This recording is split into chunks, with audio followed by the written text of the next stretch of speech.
All right, night everybody. Welcome to this week's Brick Talk. Brick Talk, another week on our Brick Talk. Having a hopefully a fun topic tonight. Exploring the Musson-verse. I'm Randy, and as usual, I start off every episode by reminding everybody that you should not take anything that's said on this episode as investment advice. The only investment advice on the show is Danhai, and while he's on the show, he's not acting as an investment advisor. So make all the investment decisions with the help of a licensed investment advisor in a personalized session for you, right? Don't buy or sell nothing just because people online talk about it. Can't stress that enough. Having said that, welcome to this week's Brick Talk. Again, exploring the Musson-verse. So it should be a fun episode where we go into all the linkages between the companies linked to in one multiverse, if you will, universe companies. And as always, I start off by asking how people are. How you guys doing? How you doing, Danhai? How you doing, Shae?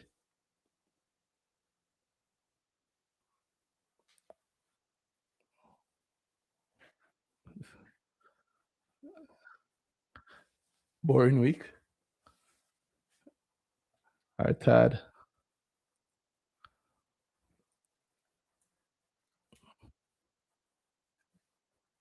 Mm-hmm.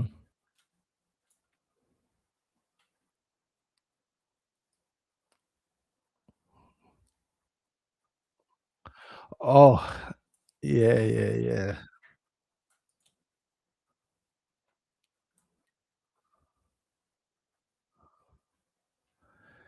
Yeah, some of the enjoying some of the early stuff from my money, J. It kind of bring back a little bit of life to the market, though.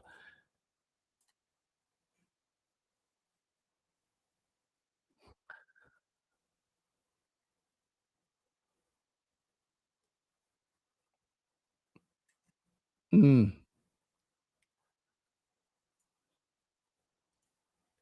yeah, Shae, how you weekend? Market and otherwise.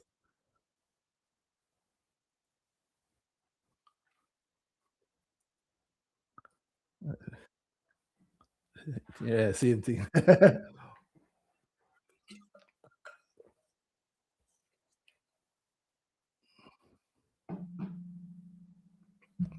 Keep fighting that bad flu that everybody seems to be getting.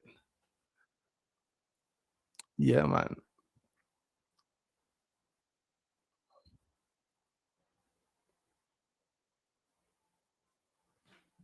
Ah, well, I hope it's nothing like that, but yeah, keep fighting the fight. I mean, not what you can do outside of that, right? I've had a long week myself too, as usual. And let me just make sure that the people on YouTube and all the video platforms hopefully are hearing us and hearing us fine. There we go. Good. No complaints. So exploring the Musson-verse, a little play on words there. That is really linked around. I don't know. We come across it all the time. We come across stuff that for a long time. Then I've been saying, like, we touch stuff and we talk about something. Say, oh, that'd be great. We should talk about that, like in the separate universe or whatever. There's so many things that are linked. Even just writing out the prep for this week's episode, I can't even. I cannot exaggerate I don't say convoluted, because convoluted makes it sound like it's a bad thing. It's not a bad thing, but just how interlinked, if you will, so many of these things are, and like how many, well, I guess opportunities for profit there are in it. Yeah. So the Musson-verse, I mean, in simple terms, again going off, the whole idea of a multiverse popularized by Marvel and the comic books. But yeah, but just the different linkages between so many different things that are all seem to come right back to one house, right? One set of people, one family, one man. Um, yes, a hell of a thing. So I thought, it's a good thing to do an episode on, and we've been back and forth about it for a long time. I say might as well, if we do it great, it's great. And if we do it terribly, we can do it again. Right? We can do it over. Uh well, yeah, the multiverse. So funny enough, I think I give people a prep. So in case you have no idea what we're talking about, funny. When I said the same thing to Shae and Danhai, Shae said that, oh, she don't really know if she know anything about this stuff. And I said to her that, her perspective is great because one, it's good because a lot of people also are in the same boat. They might not know or feel like they know anything about this stuff. And on the other hand, the same thing I said that Danhai kind of echoed that you probably know more about this than you think you do. Yeah. I remember when Wisynco was listing and they had that thing that like a Jamaican touches a Wisynco product every 3 days. Like every Jamaican touches a Wisynco product at least every 3 days. And that was back then. Now it's probably every day, if not every other day. And I think like this multiverse idea is in the same like in the same category, pretty much. There's no yeah, it's in the same category. I don't think Shae you can go, but I don't know if you can go a day. You think a Jamaican can go a day without touching anything in that universe? What do you think, Danhai? I know you don't know, but like I said, you'll be surprised that you might know a lot more than you might initially think. So as to you, Danhai, what do you think with the idea of the multiverse around Mussons, everything Mussons own? What do you think is like? What you think is how would I put it? Yeah, you think it's possible for that? You think it's possible for one person to go all day, more than one day, and not touch something that touches that entire universe? I think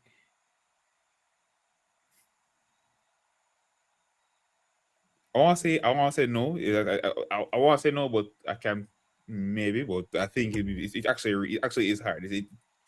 It's a good cross section of things that they actually do, And I thought sometimes I don't even know it's them. Yeah, most times I think people don't know it's them. Mm-hmm. Yeah, most times I think people don't know it's them. I see the people saying that they're only hearing me on it, but I'm pretty on sure YouTube, yeah. Yeah, I'm pretty Only sure I hearing see you, like but I don't the know how that sound, works. the sound stuff going off whenever you speak. But On yeah, so YouTube though? yeah, for the sound that goes to YouTube. I don't know. Don't know. Don't know what people say. I Yeah, don't man. know. They say they're hearing me now. Yeah, Okay. man. There we go. Shae, speak again. You have to So talk. we, Let's see we if should be still okay. hears. I mean, are you seeing Yeah, man. signs that Senior I am and hearing you fine, Shae. okay? Excellent. So like the easy stuff that was in the poster, right? The easy stuff that we can touch, which is like some of the first level stuff. Like some of the first level stuff on the market, but I mean it's first level. But look at that, we have about 3, 6, 9, 10 tickers, and I don't think I touched every. I almost certainly didn't include every ticker there, did I? Separate, The thing is, some of them have more than one. Like they're net listed as well. Like true. And then you have the things that fall outside of that. It's not necessarily them alone, Like mm-hmm. No, what I'm do you not think about hearing. Lumber and thing there? Shae, you hear me? Sorry, Shae says she's not hearing us. You hearing us, Shae? She's not. No, Shae, yeah. I thought I was going tonight. And then somebody just said Shae good now, so they're hearing her on YouTube. So I don't know if they're still hearing her. So I think in terms of her hearing her once she talk, once we hear in the space, she should be good. But yeah, so Standing Motor and PBS. Yeah, PBS. No, I also have Stanley Matter. I know the comic style, the draw it by hand style. Yeah, make it a little difficult to see. Yeah, but Stanley Matter, PBS, CPFV, HBC, Epley. I mean, CHL. But CHL there though, they don't touch CHL. Yeah, that's the thing. They say not them, it's them, but it's them. It's not them, but what hopefully same soon. class. Same WhatsApp group. Let me tell you the sentence that I use as writing it down, just to give anybody listening an idea of what it is that I mean. And by the way, as usual, if you have a if you want to talk about this stuff, I was going into it's a good little conversation. You have any questions, anything like that, send a speaking request. We always love to hear from you guys. We always want to include in the conversation. And depending on how the time of this go, if we have time afterwards, we'd love to talk about stuff on the market. But we're going to be touching a whole lot of the market, the current market here, as it is right now. So yeah, Shae, still hearing us? I don't think.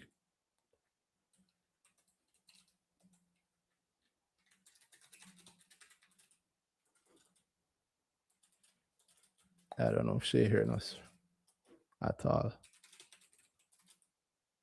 Only she's hearing us and we're not hearing her now. Maybe, yeah. So Seems Shae, if that you're way. hearing us, yeah, if you're hearing us, Shae, we're not Yeah. hearing you. Not hearing you. Yeah. Why? What's going on, man? I don't know.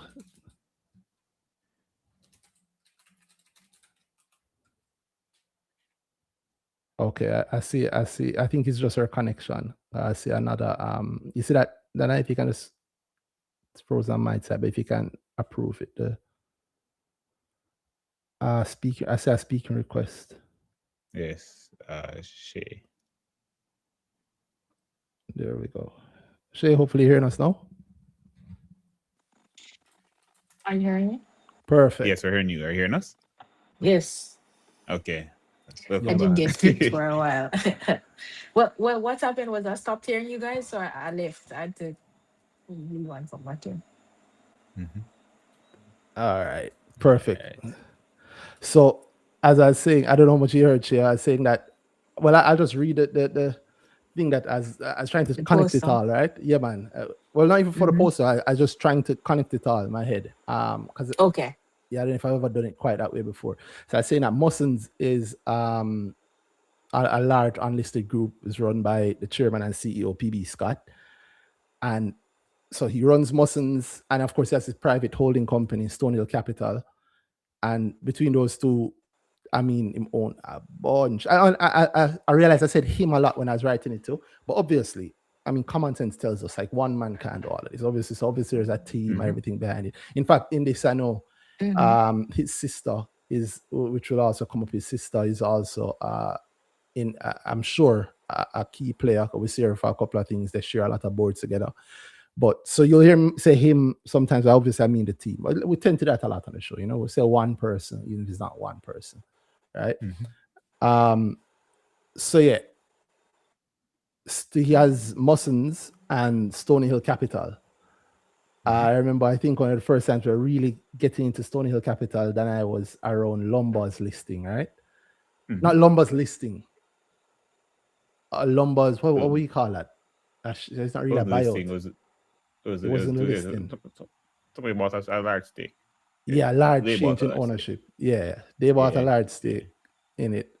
So Stony Hill Capital, and Stony Hill Capital owns, and Mussons, they own a lot of stuff, right? So I think Stony Hill Capital owns Epley, and then Epley. In fact, I know a wonderful way to show it, just to give you an idea what I'm doing here. I use my big up my money. It helped a lot with this actually. So anybody looking on, anybody following on can follow this. Yeah, that's basically that chart that I saw in my head. Yes. Yeah, I actually have another version of it, but it might be a little slow showing it here. So I'm on, let me not try the risky thing then. So Stony Hill Capital is the #1 shareholder in Epley, right? Yeah, so Stony Hill Capital is the #1 shareholder in Epley, and Epley is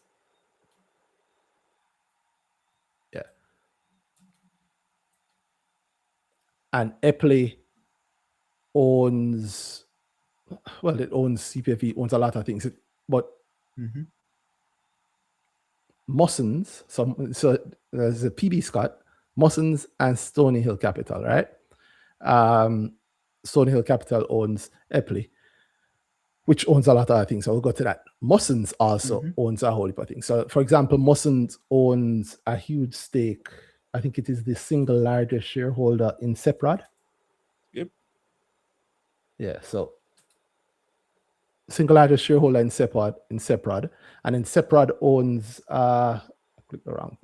Seprod owns a stake, the majority stake in AS Bryden, Yes, Braden. Yep. Yeah. And then Ace Bryden owns a majority stake in CPG. right. I mean, think about just how that whole thing ladders. Yeah, it's something that I can't like it keep blowing my mind. I think it keeps blowing my mind. And that's just like one small slice. If separate is a small slice, quote unquote small. Apple itself owns and controls stakes in companies, including Apple Caribbean Property Fund, which is a retail company that rents and leases and controls and owns a lot of real estate, commercial real estate, including real estate, which it has sold recently, or not sold, I guess leased recently to Atlantic. Yes, to Atlantic. And then Atlantic which itself. also has a stake in. Does Musson have a stake in Atlantic? Is Musson, not Musson, his thing there. Stony Hill? Not Musson. That's another private company of his. Construct Group. Yeah. Construct Group. But the thing there, it loops back to our conversation. I mean, it loops back to our talking about thing there. How they took a large stake in Lumber. When Lumber, before listing Atlantic, Lumber took a stake in them. So Lumber, which has a large ownership stake from Musson, from Stony Hill. I say Musson as a group of them, you know. But yeah, so the Musson guys have a stake in Lumber. Then Lumber takes a stake in Atlantic, and then Atlantic lists with the same Musson guys having a large stake in Atlantic. So yeah. Wait, say that again. Lumber, they bought the large stake in Lumber from May. In Lumber, correct, yeah. And then the Lumber then buys a large stake in Atlantic. Atlantic moves on to list, and Atlantic also has a large stake by the Musson guys. So both Lumber and Atlantic have a large stake from thing. So Lumber owns Atlantic, but the Musson people own it. I feel like every time I say Musson people, I feel like I'm reducing it too much, or you know, or broadening it too much. You know, want to be specific, but yeah, same camp. Yeah, they have a stake in Atlantic and Lumber, which also own each other. So yeah. So I would say Atlantic as a Musson move. You know, these guys are making this public thing, and we've seen a lot of that from them. Which is why we have this conversation. It's if you look at the market any at all to any serious degree, you can't ignore them. Exactly. They are behind a lot of the moves that happen on the market. A lot of the moves we profit from, they are behind a lot of them. So exactly. Yeah. Like, let me read out the sentence and then I'll touch that back, because you're right. There's so much profit from the moves that they've made. You know, whether it's like they're the pebble in the pond, but a lot of ripples touch us, right? So Stony Hill Capital owns the largest stake in Apple, which owns and controls Apple Caribbean Property Fund, right? Which rents leases land to Atlantic, whose the three largest owners in Atlantic is Construct Group, and they own a combined 81% of the company. So these three stakes here is 81% of the whole company, and that's Construct Group, which is a private company which PB Scott has a stake. Lumber Depot, which you heard Danhai just talking about, which I think he's actually the joint largest owner of Lumber. Yeah, and GNAC, which is the third, and also which is also a listed company that the Musson Group has control is taken. Yep. In fact, GNAC is 80% owned by Mussons, I believe. Yeah, 80% owned by Mussons. Like a massive. It's a massive. You think about that. It's a massive move.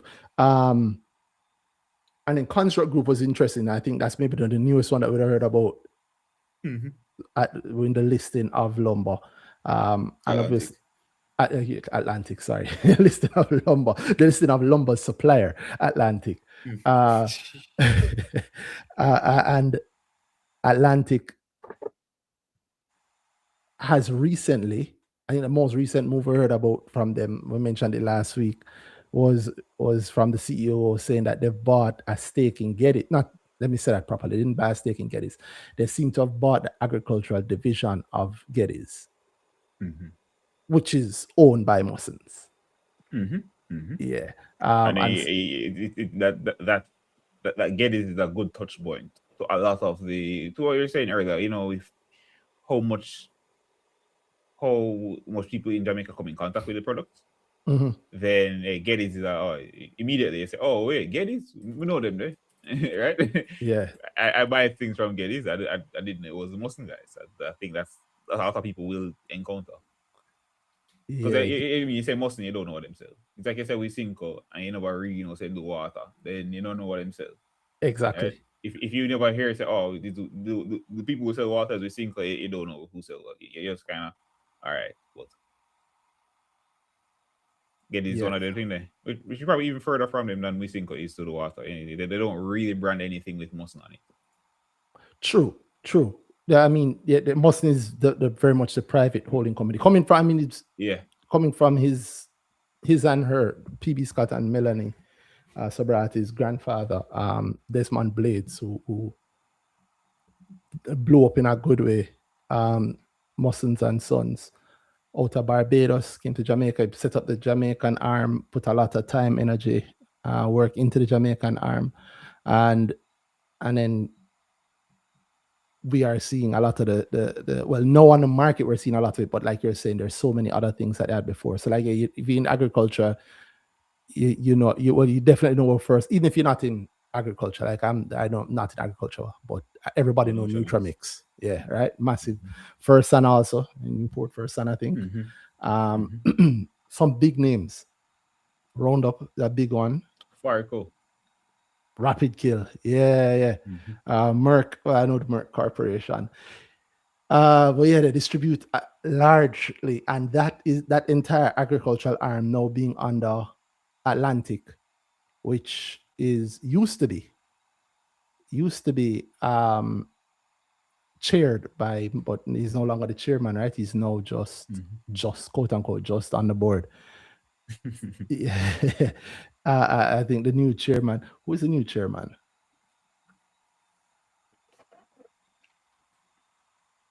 I don't remember who the new chairman is, but I think the new chairman is a CEO in a company that is under the Mussons group also.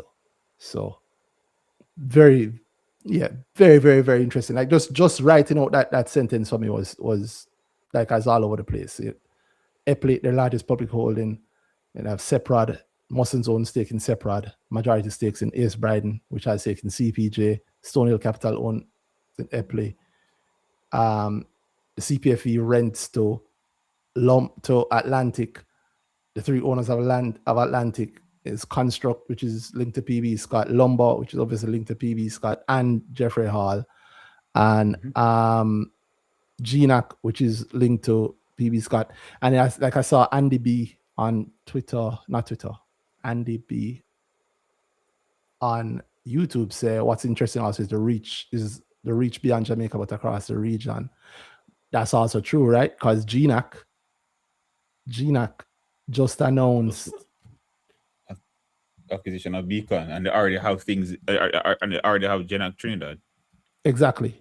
They have GNAC Trinidad, and they just acquired Beacon, which is Beacon is in Barbados. I know it's across the region, actually, the Eastern Caribbean. Yeah, I believe it's in the headquarters by Barbados. Yeah, and I mean, we were joking a few weeks back about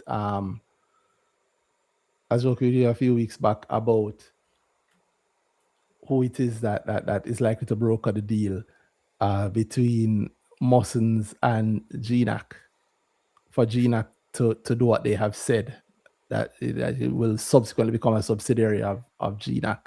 So the Beacon purchase, I think, is like one example of the reach beyond the region. Not beyond the region, but into the region. Then there's also like PBS, right? Yeah, there's also PBS, which is within the Caribbean and South and Central America. South America, yeah, South America, yeah, South and Central. Yeah.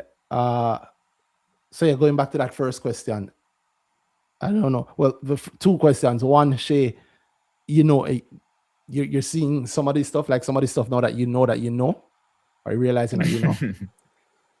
Well, the first thing I did was go to Google, and then I realized that they have a whole website with their companies on it and stuff. Yeah. So then I just started clicking on stuff. Mm-hmm. And Yeah. you start seeing a whole And lot of I was familiar like, names. oh, okay. I knew some of it, of course. I knew Separate and what else? The Gettys. Separate and Gettys, I think I knew.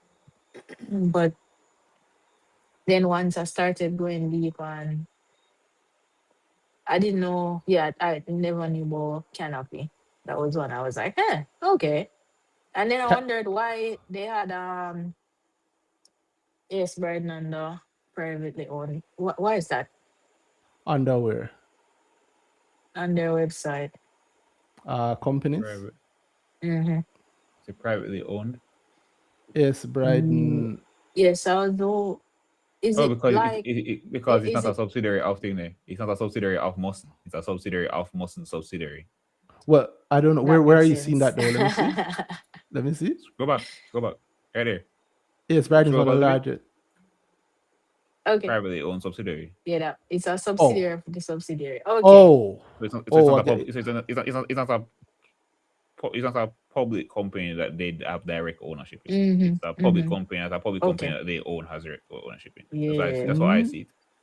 No, I feel like no. Are the sites old? Yeah, I feel like it's just probably just not updated. It's probably like when they just bought it. But would they consider it a privately owned subsidiary of Musson, the corp? That's a I mean, a good publicly question. owned subsidiary of Musson, the corp. That's what's going on. I don't I mean, know it is publicly listed. Yes, Bryden. it's publicly listed, but is it?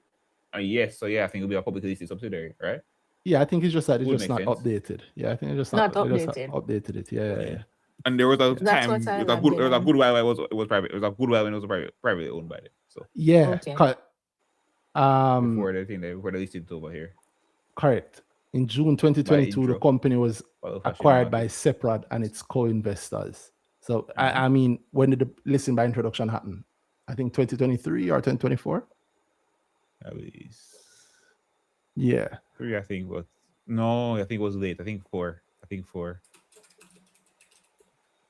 My money J to the rescue. Let's see. So yes, Bryden did their 4 into 5. 2023. Right? Yeah. No, 2023. 3. Yeah, 2023. Okay. So like they held it for a year, maybe. Held it for a year.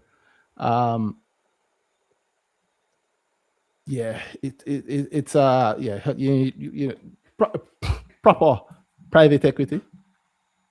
Proper private equity moves. I used to joke with Danhai years ago that your Mussons only list. If you Scott only list something that when it's not good, right? If it's not good, don't worry, you're gonna see it on the market in a while. Yeah, the market will help de-risk it. And I don't know, he seems to have leaned into that. In a long, but I mean, how much has that changed in the time? All of those things that we laugh and say not good. Now, they don't mean they were bad. They were not really showing certain things at the time. I think a lot of them in a better place now. CPFV, Separate itself, it get rid of the what you call it, the sugar foolishness out of its get the sugar out of its blood. It first got the sugar. Yeah, well, they got a lot of the bad out, and they're not. I mean, look where Genac is now. On the back of all those other moves, CPFV coming to the fold, Genac does better. Bring certain things, cutting the risk from the market from them side too, and I think these things are bigger, better now. Yeah, a lot bigger and a lot better. And then I'm also looking at the things that I mean, I wouldn't say they listed lumber, but they listed Atlantic. And true. They list Ace Brad. True. Twice. good money there. Yeah, twice. Because And it's twice. it's also one of those stocks that you have two currencies. So there's Ace Bryden, and then there's Ace Bryden on the USD side, right? You can buy and sell it on the Jamaican side or the USD side. And there's They not use many the debt stocks. market well. They use the debt market. The Ace Bride of debt on the market. PBS of debt on the market. Yeah, but They're more committed to listing things than brokers. They're the brokers' clients. Think that's about true. it. It's not often that the brokers have a consistent client on for public listing. I thought I'm sure you go back to them with private work over and over and over. Oh, we're listing more than one thing. So we're going back, double dip it. I mean, Dairyman, that's interesting. Dairyman finally do that, eh? Or no? Is it they have three things now? Dairyman? CFF, detail, and well, Dairyman didn't do CFF. They just bought in. No, they bought it. They bought it. But I think didn't CFF do something on the market, or was just a split? I think it's just a split. They didn't raise anything. Just a split. Just a split. Yeah. No, not yet. Not yet. Well, that's hopeful. But, I started in the crystal ball. Like, you confusing them. Yeah, I think detail only have one. You're right. I know. I thought about brokers should love this, right? Like they have a consistent. You can go to somebody more than once, and I'm like, I'm going to look what I trying to do, guys. That's really it. That's really it. But it's that. I think it's pipeline. A good look at what this kind of thing wants. What a lot of the companies. I remember something did ask about when she asked us about if companies do things like that. You know, when she was asking us about equity, and if any companies like that, and if they exist, and we point out that we see the product of it. This is one of them. This is a company. This is a group of companies that we want to buy things private and we want to list them, and we have some roots in the market already. We already list certain things, and that is going to help us do a lot of that. CPFV, EPLI, precursors to what we see now. Over 10 securities on the listed in one corner. It starts with just one. Yeah. Well, I never thought that. Like this is like the real example of a real pipeline.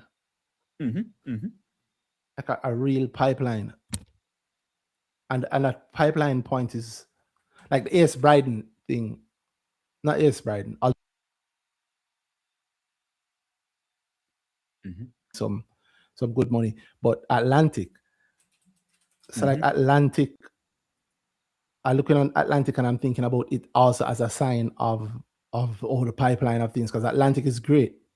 But then a huge part of my excitement around Atlantic came from CHL. Right? And like sometimes explaining that they even like it almost like it don't make sense. Atlantic is here, you have Construct Group, and Atlantic, as we showed, the board of Atlantic is PB Scott, Paul Scott, Daniel Barnes, who is the CEO, Noel Dawes, who is from Lumber, and then Jeffrey Hall. And Jeffrey Hall is one I'm thinking of here, right? So Jeffrey Hall is also connected to Lumber, but he's also connected to massive Jamaica producers. Well, KW, which is CHL. There's Panjam, really. So much. Panjam, yeah. Yes, Panjam. KW. Panjam, and then Panjam and JP, I almost turned JP into a holding company, like an investment company, right? So Panjam, JP, and then under Panjam, or I should say under JP, or no under Panjam. Yeah, you have Kingston Wharves. Kingston Wharves. And then you have Kingston Wharves taking a stake in CHL. In our favorite cement company. Yeah, favorite cement company, second cement company in Jamaica, right? Via Kingston Wharves. So Kingston Wharves buying 27% of CHL with an agreement that can see them buying up to 40%. I think the other half on North Star.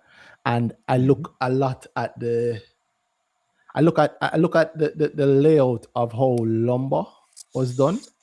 Because the other little thing that they did with lumber to make it seem like, it's very hard to say who controls lumber on paper, as per the rules. And then I look at lumber, and that sort of setup how they did it. Then they kind of did the same exact thing with Atlantic, right? They kind of did the same exact setup with Atlantic, where you look at Atlantic. I don't want to lose the point. Yeah, if you look at Atlantic, you have Atlantic with no one person. Nobody's over 40%. Construct owns 39.8. Lumber owns 29. GNAC owns 11.94. And as I said, these three here, 80. Then you go further down, you have Michael Sobrati, who I believe is married to PB Scott's sister, Melanie Sobrati. And he owns 1. This is the ownership works nicely for me in the way it makes me think of Mayberry and how they own dollar. Boy, so that's I think it's my favorite right now. But I like this, but I don't. It's certainly my most interesting one. What do you mean by how Mayberry owns dollar? I'll bring it up while you explain. Oh, this is the idea of multiple pieces that seem to have strong connections in terms of who controls whatever, but it's not, at the end of the day, it's not one party sitting down with all the ownership pointing in their direction. So it's not that I sit down and I own the 40, 20. It's not that I own 80% all by myself. It's I have a company that owns the 40%, and then I have a company that has a company that owns 20%, and then I have a company that owns the next company that owns 20%. So Construct Group owns 40. Lumber, which I have a strong stake in, owns 20, and Jenna, which I have a strong stake in, owns 11. Which my company has a strong stake in, owns 11. Owns the rest. Yeah. And then the smaller pieces, which do count when you're counting up in this way, right? In case if I think about control, the small pieces like your family owning a small piece, then you have the pension fund. So if ever I need it, so this is where I know I'll shut up. if it's just, if certain decisions need to be made along the lines of shareholdership, then I have some yeses I can count on that they don't have the same name, but that it's not just me. Instead of my holding company just saying yes, it's this company and this company and this company. I can all say yes through saying yes. Yeah, it's so it's very similar interests at the end of the very similar beneficial interests. Yeah, very very very similar beneficial interests, and how it's done, right? Like the take out the buyout, leverage buyout, and the listing of Atlantic is a wonderful example of like how, boy, for me, I think it's how it works if you have like the geniuses behind the screen working and a willing broker or willing brokers. Like if you can come to them and say, listen, this will work. I think about in all of this is what it takes to run on this level of an operation. Because when you say my thought when I think of, he's chairman of Atlantic for this period of time, because he can't actually be chairman of Atlantic forever in my mind, like unless he needs to be. But as long as he doesn't need to be, then I'm not gonna be, right? That kind of thing. Like I'll be there for whatever period, but at some point I'm gonna move it up because I'm gonna be the chairman of someone else on the next move, and I already have all these other things I have to put attention to. Well, you think so though? I think you want to be chairman if you're you're the one, you're the captain of the ship. The captain is the captain. The captain don't do everything on the ship, but the captain is still the captain. So you want to be chairman. I think. Do you always want to be chairman? If it's my investment, yeah. I mean, it's something like this. I think about it like different levels of possibly different levels of how much I want to be there, because I do something, because I'm there to a very similar degree everywhere else. Well, you're there because you chose to be there. Yeah, man, true. But the thing is, and I think of the giving up, it's like it's not that I'm not there. It's the capacity that I'm going to be there. Maybe I can give it to somebody else. If I feel like I can give it to somebody else, as much as I can, I will. If I need to be there, I will be there. If I feel like I don't need to be there for certain things, that I can decide what needs to happen. But if I don't need to be the one driving certain things, then let my employee do it. That kind of thing. That's what I think. No. Well, I think or not you're employee, going to, just you're going to be whoever. there. If you're going to be there, you're going to be there anyway. If the book stops with you, the book stops with you. It don't make sense to pretend that it doesn't. That's my view. Not saying you're wrong, but that's my view. So I think that like for example, this resignation. No, I think it has a matter of control. Meaning, I think it's come back to the finance rules. So you want to be able to state that you don't have a certain level of control, and it's hard to say if you're chairman of the board and you have a certain level of ownership. Definitely. So if I fall below a certain level of ownership, or if I do have a certain level of ownership, but I'm holding it through an investment vehicle, so it's not. I can say that my purposes of holding it is like it's generalized investment purposes. It's not that I'm not subsuming it into my entity. It's like. A good example you use is like Mayberry and Dollar, right? Oh, it's actually MJE, but MJE is just an investment company, kind of like GK and Spurtree, which is a different line, I think, because yes, they're in the same kind of business. Yes, they do business in certain ways, but how is it held? No, it's our investment company that holds it. So while it is in the case of Spurtree, it is an associate company. I don't have a certain amount of power. We saw that same sort of thing with, I say, his brethren company with Lumber and Blue Power, where they say, no, we don't have that kind of power because maybe it's only X amount of people on the board, or it's only two of us on the board. If there are three of us on the board, maybe one person resigns, so now there's just two people on the board, and so you can't say that we have to integrate it to our books, because maybe we want to record it a certain way. Maybe we've seen the great fight. Although I don't know how much of a fight it is anymore, where some companies don't want to have to report against the movement in the share price, or they choose not to. You have the choice. You can elect not to, or maybe you don't want to have to integrate it a certain way into your books. But if they're like, hey, you have this many shares, and also you have this many seats on the board, control is more than just share count, right? Sure. Yeah.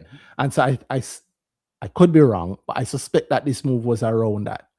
I suspect that this move is a sign of getting sure you're just accounting rules, making sure you're not in certain lines. So how I see it is that it's a sign of things to come. I think of it as a sign of things to come. Because if I've got, things that you're going to come out in the future, if it came out in the future, you're like, but how come this happened and you have this? Well, no, we can say that we don't have this level of control. Yeah, because we moved on. I mean, easy, simple one here. Atlantic bought that part of Geddes.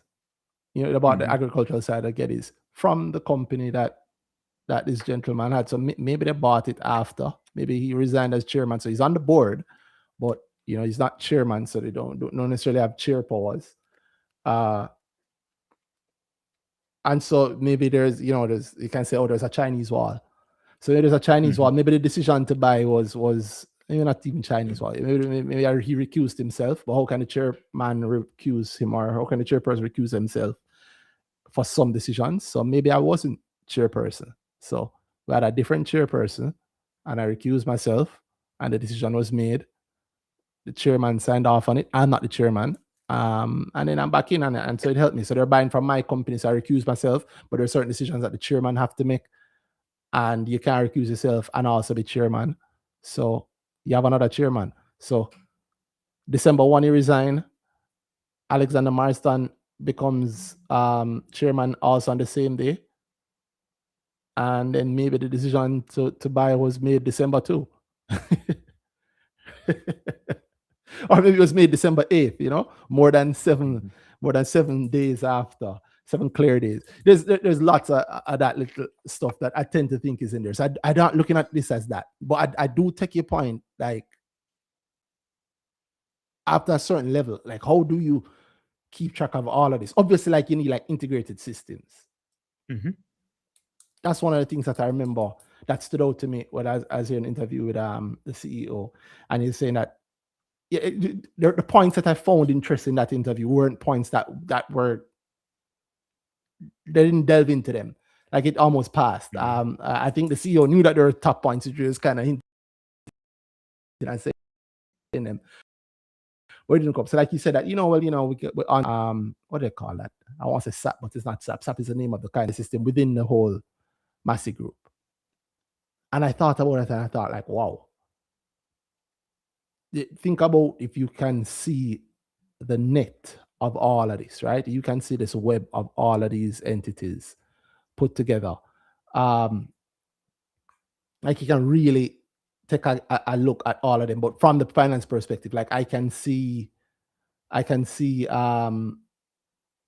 what the cash float is for all 43 of my companies, what the average days of cash are for all 43 of my companies. Mm-hmm. And all 43 on average have like, they keep their cash floats. No. They keep their cash floats 14 days on average, or let's say a month on average. Mm-hmm. Imagine that. Their cash float 4 weeks on average before there's that cash turnover for them. And they have an average cash float altogether of 120 million. And within your group, you also have a little investment company. That means that that you have, whenever you have an opportunity for 120 million as an investment over 4 weeks, you know where you can get 120 million from. Right? You can also tell like who is low on some things and who is higher on other things, right? Who needs this sort of help. It also helps with buying, like you get past that little part of the hump with acquiring companies. Because when you have that machine running good, I can acquire a company. Yeah, how you finance departments, Steve? Finance department have 10 people. You have 5 people in HR. You have 15 people in marketing. We acquire you. We already have a really strong finance department. Think of how the skill evolves into being something else completely. Like, because like imagine like you start where you are now. You start your company. You're an investor.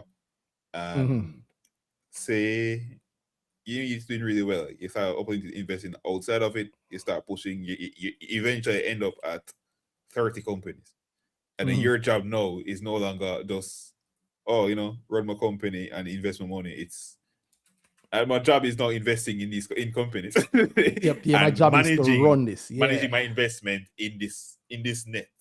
I know I have to work with the employees, I have to work with the boards, I have to understand how whatever, and keep getting value out of doing this thing that I do. That's no longer running this piece of the piece that started it all. It's very interesting to me. And that's why you take the chairmanship, because that's what being a chairman there means. Yeah, like I'm here to see how things go. You're really running it. They said the CEO don't really run things. CEO can't really do nothing. Chairman can do even less. I remember my CEO telling us the company and the group, we don't want to lose more work.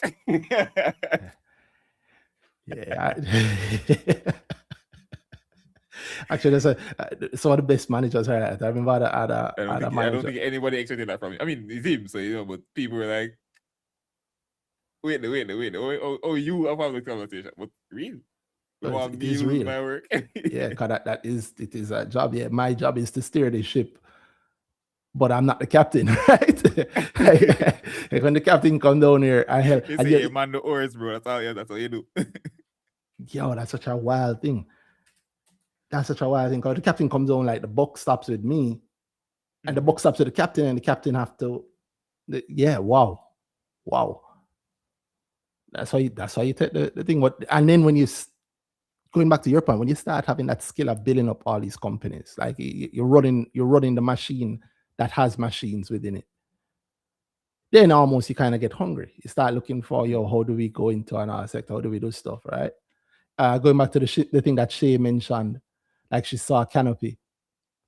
But Shae, if you know long that I bleach and Canopy, I believe. Wait. Wait. I saw the CEO of Canopy say something. Well, after COVID, everything is so jumbled together. I want to say it's like a year ago. I thought he said something interesting, right? Yeah. Like, they made some profit. They made some heavy profit. And I think a large part of the heavy profit was like writing up things. A large part was paper profit, right? Let's see if this is it. And so for people to know, such an exciting conversation, I almost don't want to talk about it without explaining what I forget that sometimes I have to explain things. So Canopy is a joint venture between GK and Musson, right? 50-50 ownership. And they do is a health insurance company, including employee health insurance. So you get a job somewhere and they have health insurance, so Canopy have it. I remember when Canopy started, and I imagine that this is another example of the scale. If you have all these companies, all these employees within your remit, right? You have 40 odd companies that all of them have all these employees. If all of the companies that you have, or the majority of them, have a health insurance plan, you have that system that can look and go, tell me how much am I paying in health insurance across the entire group? That's my money. What I mean? Yeah. So I can be paid this. I can be another company that pay this. So imagine like Canopy and GK and Musson said together. Bugger companies said one time. I remember there was a notice that came out. Who was it that said it? I think it was the Musson side. There was a notice to say, we canceling our surgical. I think it was surgical or Guardian, one of them. But we canceling the thing there. The insurance thing there. With the whenever time. Yeah, I want to say it was like NCB. I think the thing you think I was like NCB at the time, like NCB employ something. And I'm going off memory here, but I think like NCB saying that they would know that they're gonna use a different insurance company and not their own. So not Guardian. I remember that, but I think it was someone else I was mentioning. I think it was I remember when Canopy come, it's not imminent that we're moving up GK and thing there and Musson. And I remember the NCB Mussons, thing. yeah. But I remember they move all their employees over to Canopy, yeah. Over to thing there, yeah. But I also remember the NCB one where but I don't think was it a notice to say it was in question, and they said that they might switch and we're doing whatever review, but I think didn't Jack Guardian win it anyway. I don't remember what the follow-up was. I think it's two related things, but like it was a win. Yeah, the funny thing was that like whatever it was, the funny thing I remember is like it's an insurance company where the internal employee insurance is not from the group. It's from a competitor. Yeah. And for this, I could be wrong. I'm also going off memory here. I believe like when the whole Canopy move happened and they moved their employees over to Canopy, I think that year, like you could see the hit in Sagicor's books. You could see the hit in Sagicor's revenue, I believe. And yeah, this is a side effect of that. I saw you smiling earlier. I saw you smiling earlier, Shae, when I mentioned it, like when you think you have the 40 odd companies and you can see where all of them, you're paying all this insurance for all of these employees at different places, you realize that, wait, no better we just have an insurance company for ourselves.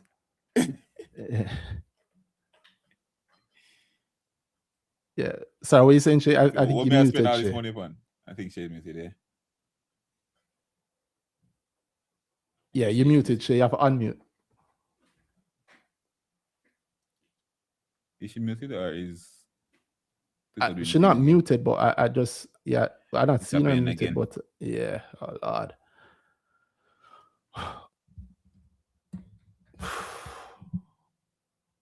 Damn. But yeah, that just that point of being able to see all of that and being able to figure out like how that the true economies are scale in some way, but internal economies are scale, if you will.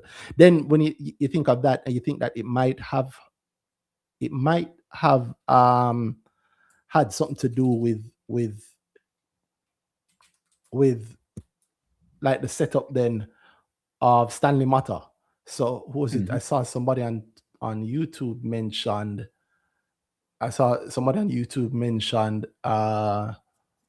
Let me see. Riz 4457. Aren't they linked to Stanley Mata as well? Sobrati, Musson correct. Yeah, that yes, I believe that Melanie Sobrati runs. I don't know if she's I think she's the chairperson of Stanley Mata. I remember. I believe so. Yeah. And Stanley Mata does real estate. And I think one of the biggest assets that they have is that big building there near Halfway Tree. I don't imagine that if you have all these companies, you have all these employees, you have all these opportunities in front of you, you have all these disparate companies, you're paying all of this different level of money for rent all over the place. And you go, wait, how much does it cost to build like one skyscraper and give 6 of these companies each a floor? And I give like all 6 of these companies, each of them have to pay because they're paying anyway. Right? They're paying anyway. So they have to pay for it. So I can either pay somebody else or I can pay myself. Why not? Why not? If there's any profit margin at all in that, why not do that? Even if there is no profit margin, eventually you consider at this level, you have to think about like inflation.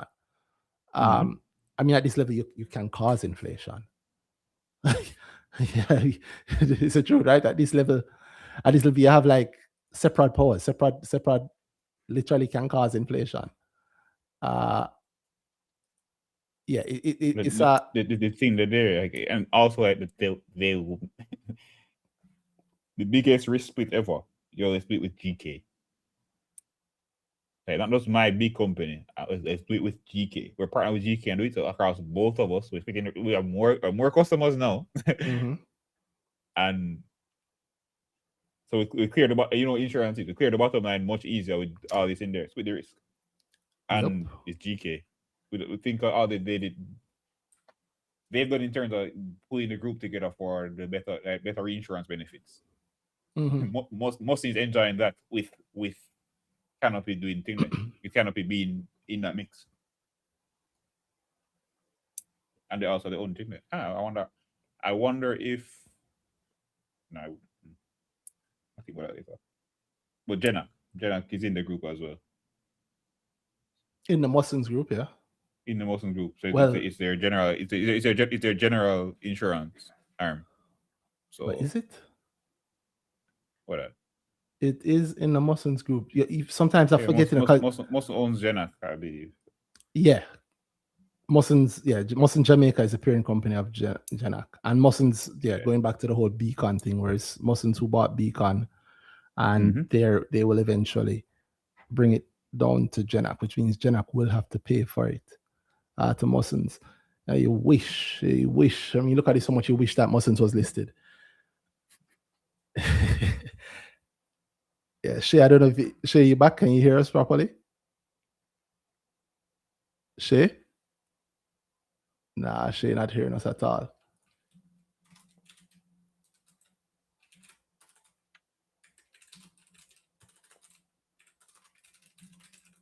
Yeah, Shae not hearing us at all. But yeah, I'm thinking about how so like we said, the ripples from some of the moves here can lead to profit, right? Like even this general accident to acquire Beacon. That's a future thing. Big step, big. How? Right? I think the only reason we heard about this is because we have to hear about it. Like how? How are they going to acquire Beacon? That must mean that Jenac is gonna do something. You can't say that. Jenac had permission, or they still have permission for like. I want to say like a 20%. I think we said it last week, actually. Yeah. Yeah, I'm sure we said it last week. Or was that separate? No, Jenna have space, I think. Jenna has space. I think both of them have space. Wouldn't surprise based on these guys. Well, I know for a fact that separate have space. Oh. Yeah. I'll check that in a moment. And separate also is another sign. Have another sign of movement there, right? Let's see. It's not this one. So I know that they did a AGM or it's an EGM. Which year is that? I think it was in. I think it's 2023. 3 or 4. The year they did it when they were moving across and thing to main market and all that. 2020, let's say 2024 maybe.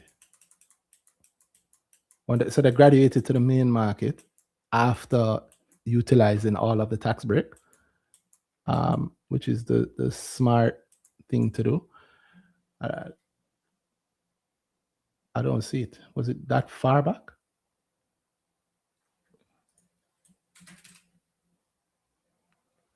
Well, I'm sure we looked at it. Yeah, man. we have. No, I think like when we spoke about it. So that's kind of bugging me. I'm wondering. Like something gone? Come on, if I just misremember it that much, and it was actually separate. I feel like it was Jenna.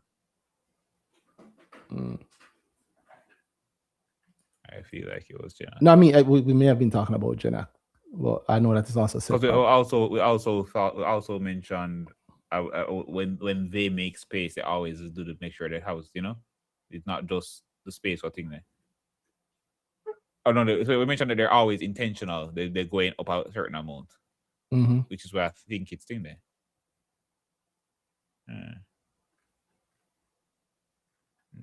I mean, it's me thinking and also searching, which is also always hard to do.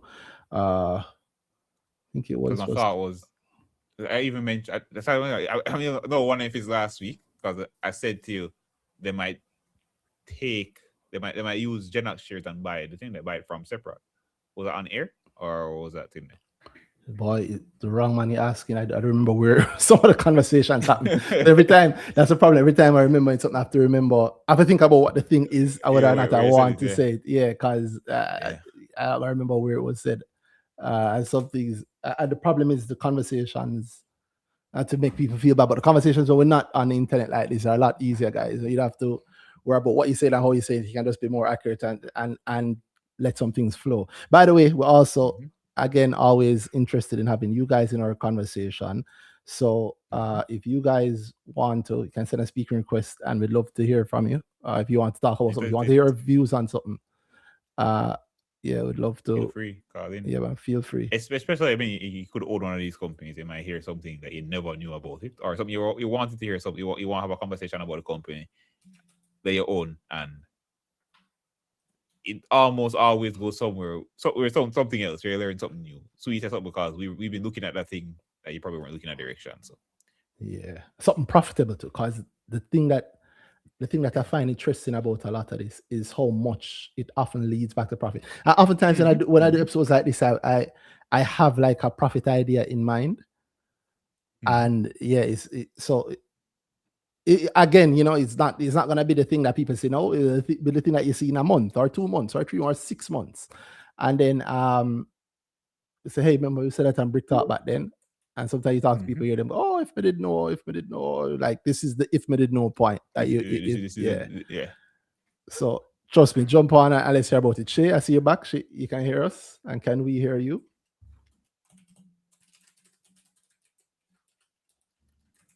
Shae?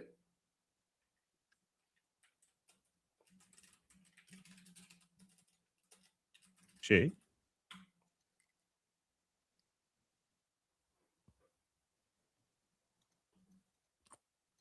I mean, I'm wondering if we went too far back. Let's see.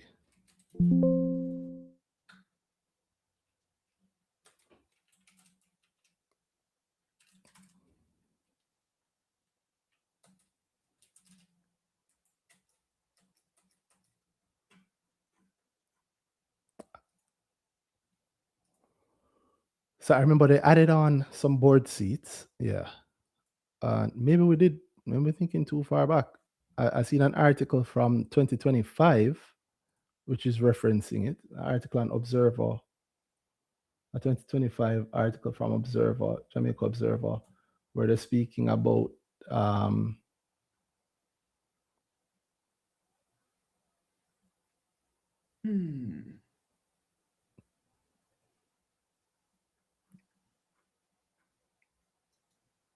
those approvals resulted. Oh, it was a 2024 AGM. So I know. I think So where are the resolutions? that they changed it. They put out some resolutions at first, and then they And then they put redid out something it. else. Yeah, man. Let's see. So resolutions.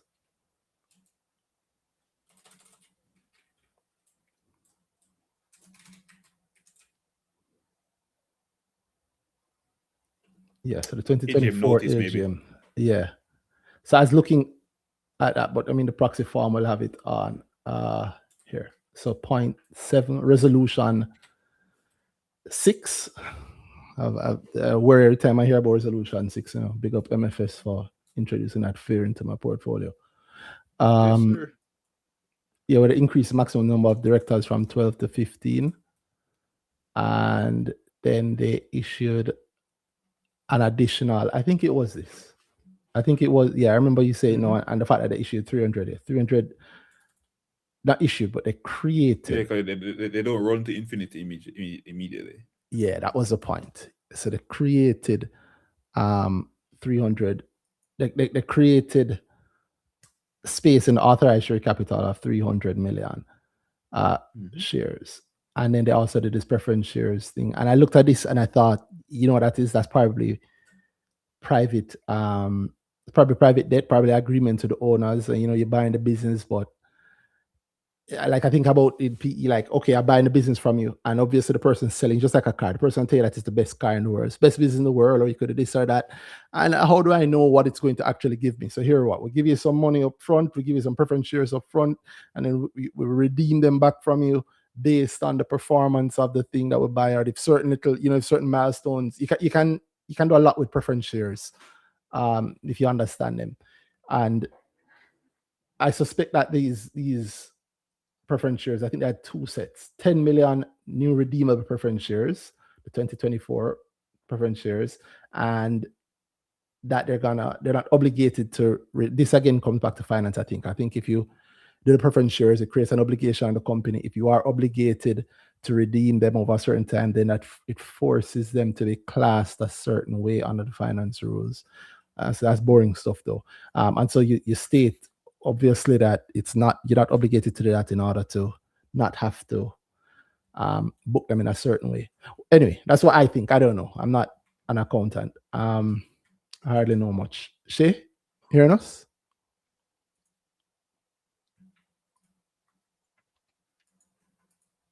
No, I don't know. Them salt up Shae line today. But yeah, so Gina had it, and I remember, just for the sake of completion, I look at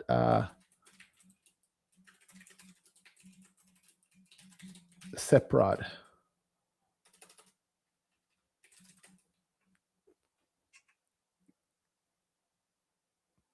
think it was 2023 when Seprod did theirs.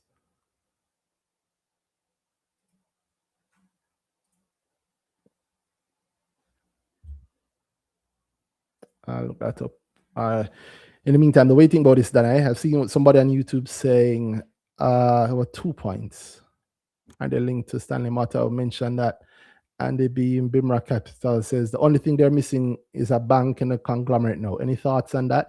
Here's my thought. What are your thoughts on that, Danhai? Because I know what my honest thoughts are on that. I'll share mine after. I mean,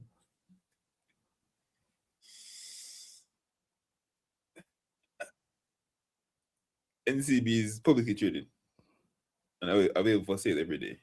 Woo! Oh wow! Okay.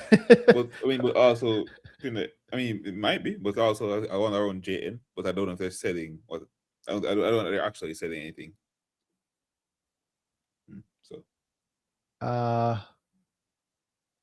but I wouldn't be surprised if something is in the works along the NCB side, or some attempt to around the NCB side.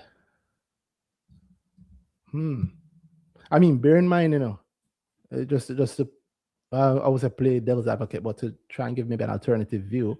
One, I'm assuming his friend, they do so much good business together.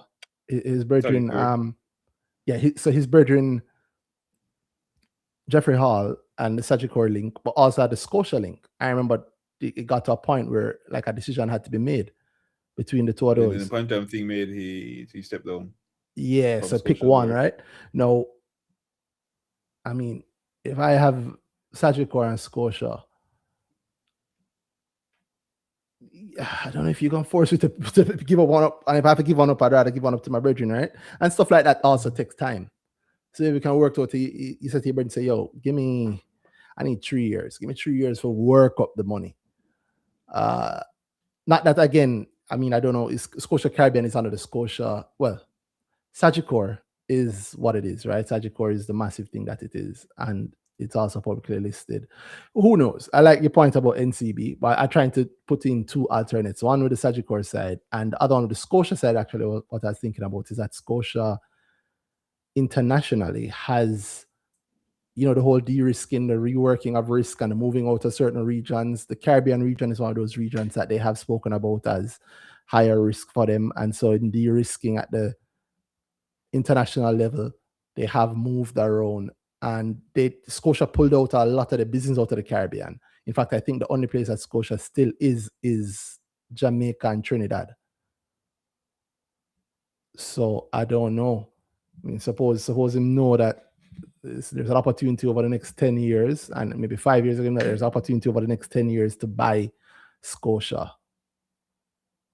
Maybe just buy Scotia Jamaica. What do you think? Yeah, I mean, could be them. Could be HCB.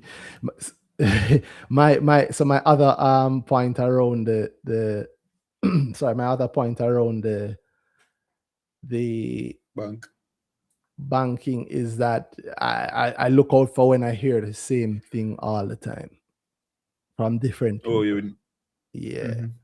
That tells me that it's something in the zeitgeist. It's something that it is in the finance circles. Everybody, oh, what do you think? It could be that there's everybody and them cousins saying that, which tells me that there is probably something there. There's probably something there, and there could be other things, right? There could be. Does JN have a banking license? Yeah, there's JN Bank, and they're pretty. Yes, sir. As we see, they're pretty weak these days. They're pretty weak. Hold on. Shae. She came on and she came back off just now. She's saying anything there. All right, hold on. As she said that request sent, but I don't. I'm not seeing it. Yeah, exactly. Yeah, on my side, it just shows her as speaker. All right, I'm going to try something drastic. You can see if she can join back in.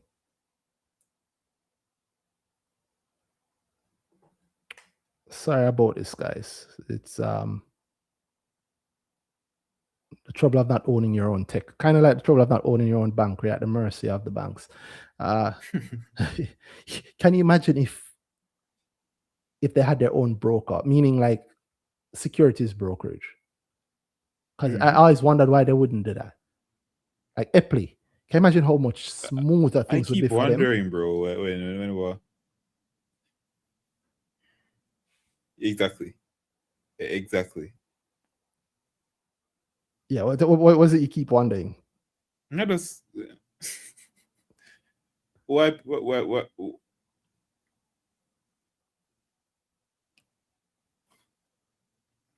more people don't go in that direction? It's certain people. Again, I thought about Epley as well. Why not? Yeah, cause I think about like all of the moves that they have wanted to do, that they have done, but they've done it with other brokers. You have that, if you have a securities license and you have it in-house, boom, one time. But more of my money. Just like the insurance thing. Just like Canopy, yeah. Yeah, but me not about to spend it with you, I spend it with me. Yeah. Because I am so much business. Me I spend so much money on you. I spend money on me instead. Like you map that whole thing out, especially now where you have so much of an opportunity for like a digital broker. I mean, granted, a brokerage oftentimes is more than just to put it in the words of the brokers, as they've said to us, retail investors are incidental to their decisions, right? So they're not really thinking about us. Um, But when I think about Apple, they already do so much. That's not that again. They do so much in house. It's the side of they are the side of the business that don't necessarily need the retail to worry about to a certain degree. And then that's to a certain degree. They do work with retail, in not necessarily already go and trade on the market, but they hand the retailers money, the pension funds, all that's brokerage. That's brokerage work. Well, okay, so I was thinking about that, right? That was the point I was shooting towards, which is a lot of the maybe since again it's not us that they care about, meaning across the investment space, the finance space in Jamaica, they don't really care about retail. They don't like retail, they don't care about retail, but they care about our money in other forms. So like they don't care about retail, but they care about your pension from your office, right? And so I think like maybe Mussons hitting a lot of those houses. It's more about the fact that you control a couple of pensions. So if I come to you with a deal, come to you with a listing, it's not so much like I'm not looking for you to put in front of the retail for them to buy or not. But again, they don't care about the retail. They care about the getting it done. And so I come to you because, let's be serious, you're sure you're doing the prospectus and you bring it to people, but just tell me here, shake my hand and let me know that you're going to put these 3 pensions in there, right? I want 800 million. Can you guarantee me 6 of the 8? Oh, yeah, you can guarantee me 6 of the 8. And that's really the brokerage, right? So I think how you and I think it's that, you'd want to go have your own brokerage in-house because you can put together a deal yourself, but if you don't have the pensions. But then I get them. Well, you do have all these companies, right? Yeah, you do have all these companies. You can swing your own pensions. You can. It's a good place to start. Yeah. It's just like thing there. It's just like insurance. I'm starting day one and I have a customer base. So that's my risk is already cushioned to a large degree because I can do so much already on just what I've already doing. The money I'm spending with these other guys, I'm spending it here instead.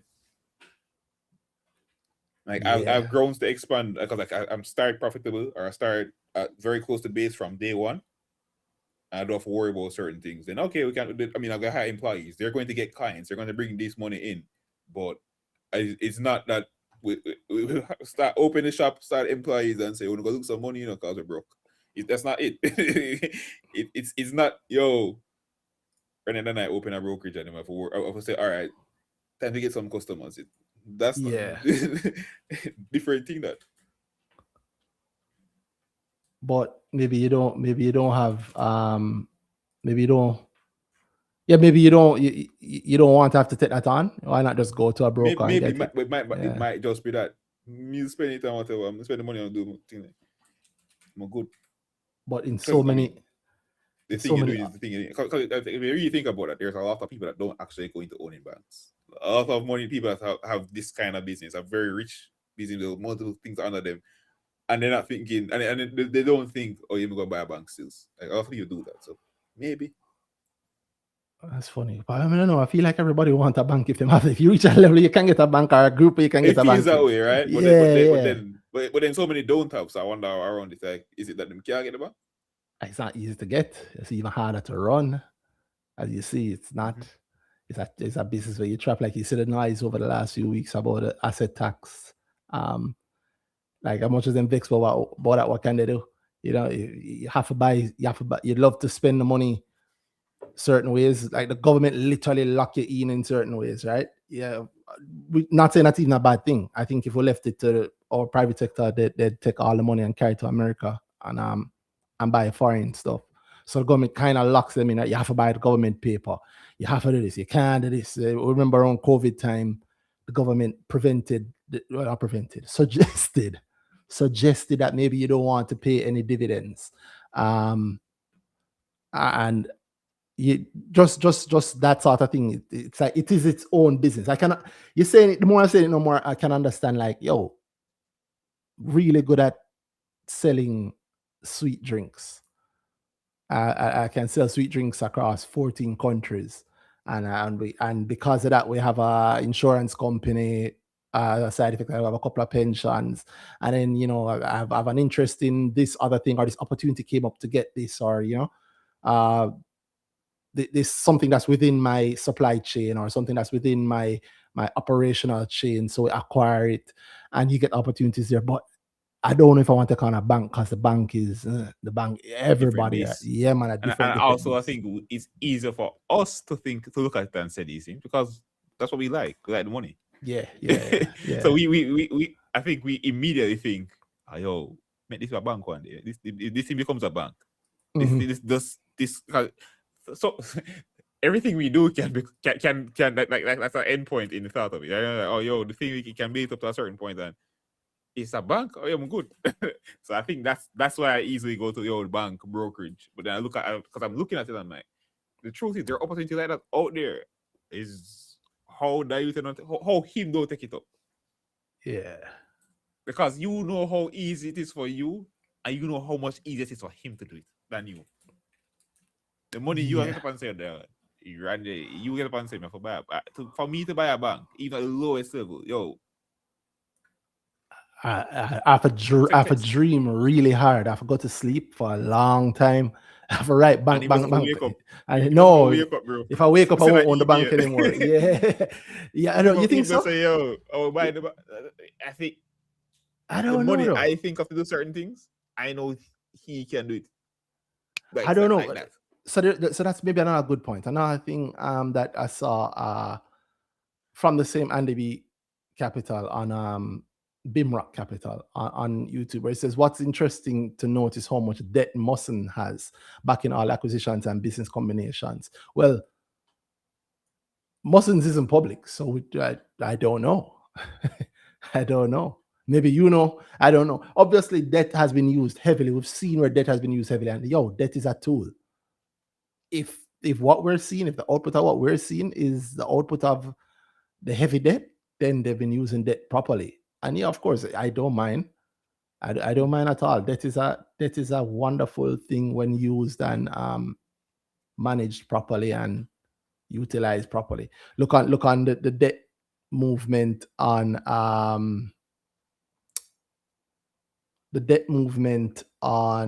getting Atlantic to market.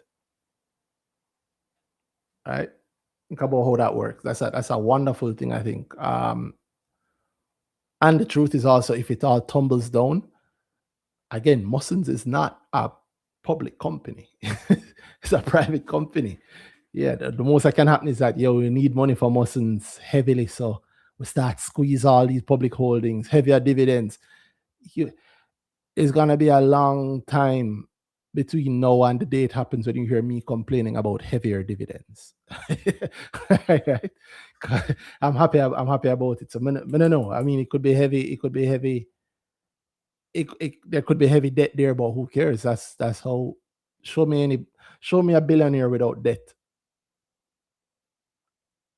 It's a funny second half to that joke, which I cannot give on the internet. Well, show me a billionaire without debt.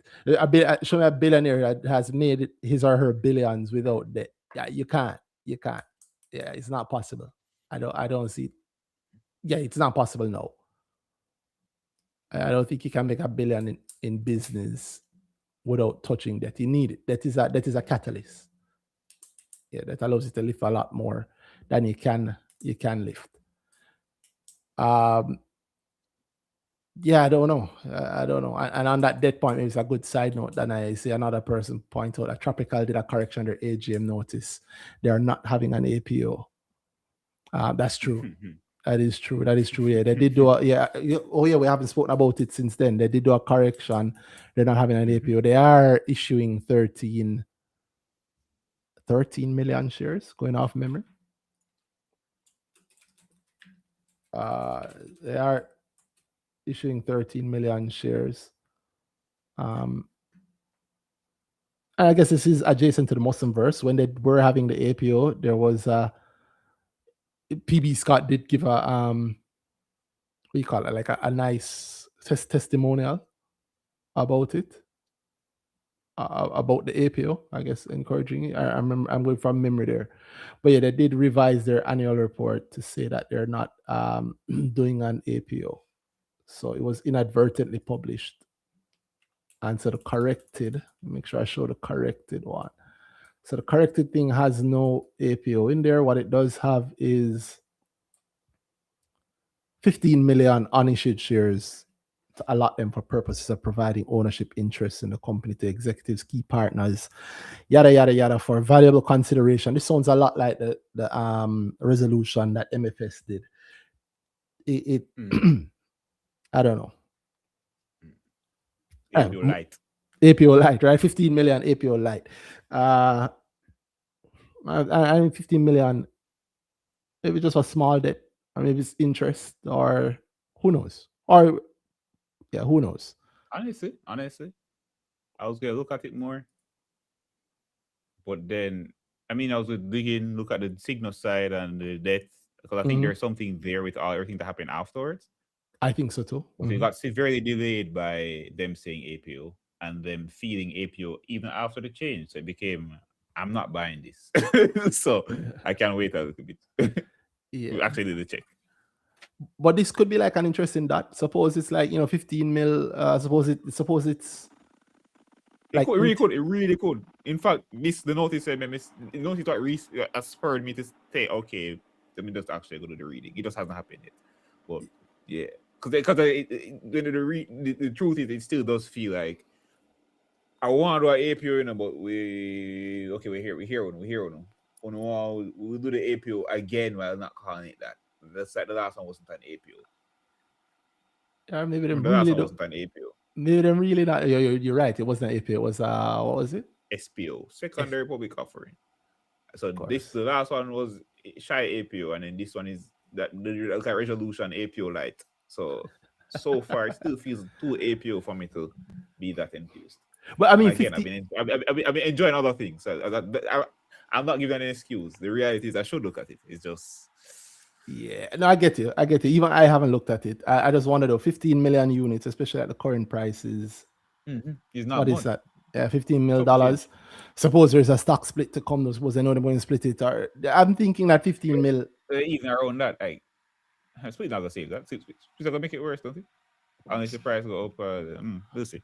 Honestly, I don't know where the thinking is these days. So I'm leaning towards it might be just, it might just be debt. It might just be debt covering. It might be covering something like that. Who knows? It sounds like we're hearing Shae again. Shae, you hearing us? Yes, I am. Hello, Shae. Perfect. Welcome back. Welcome back. Wow. We're looking for you. I have to rejoin on the APO talk. I don't like hearing more or something there.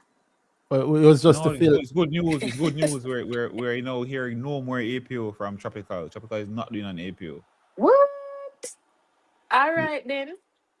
Yeah, but they are issuing 15 million shares. As directors see fit.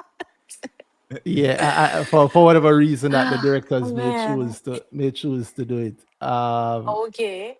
What? Yeah, so they are issuing 15 million shares, and so we're just saying that 15 mil is probably not. It doesn't go very far. Yeah. That's not terrible, because then I just did some math in my head and I'm like, okay. Funny thing is, again, better than APO announcement. Maybe, but it's so funny, once bitten, twice shy. Cause yeah, but I know they do have a bond, April 2026 bond, 248 million.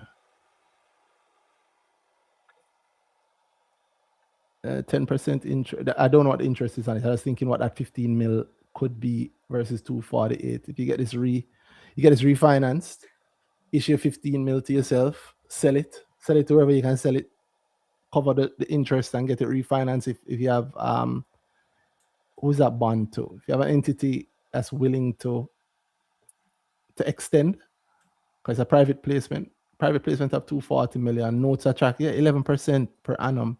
They mature April 2026. April 20, that's next month. That's 4 weeks from now. Or well, depending on how far, maybe 8 weeks at the end of April. April, March, April. I bet it's around that. private placement of the secure notes for the aggregate principal amount of 250, interest rate of 11% against the 250 million, right? Who owns those notes? Private placement. Not that we can't know. Not to say we can't know, but from us a private placement, I know it probably means who knows?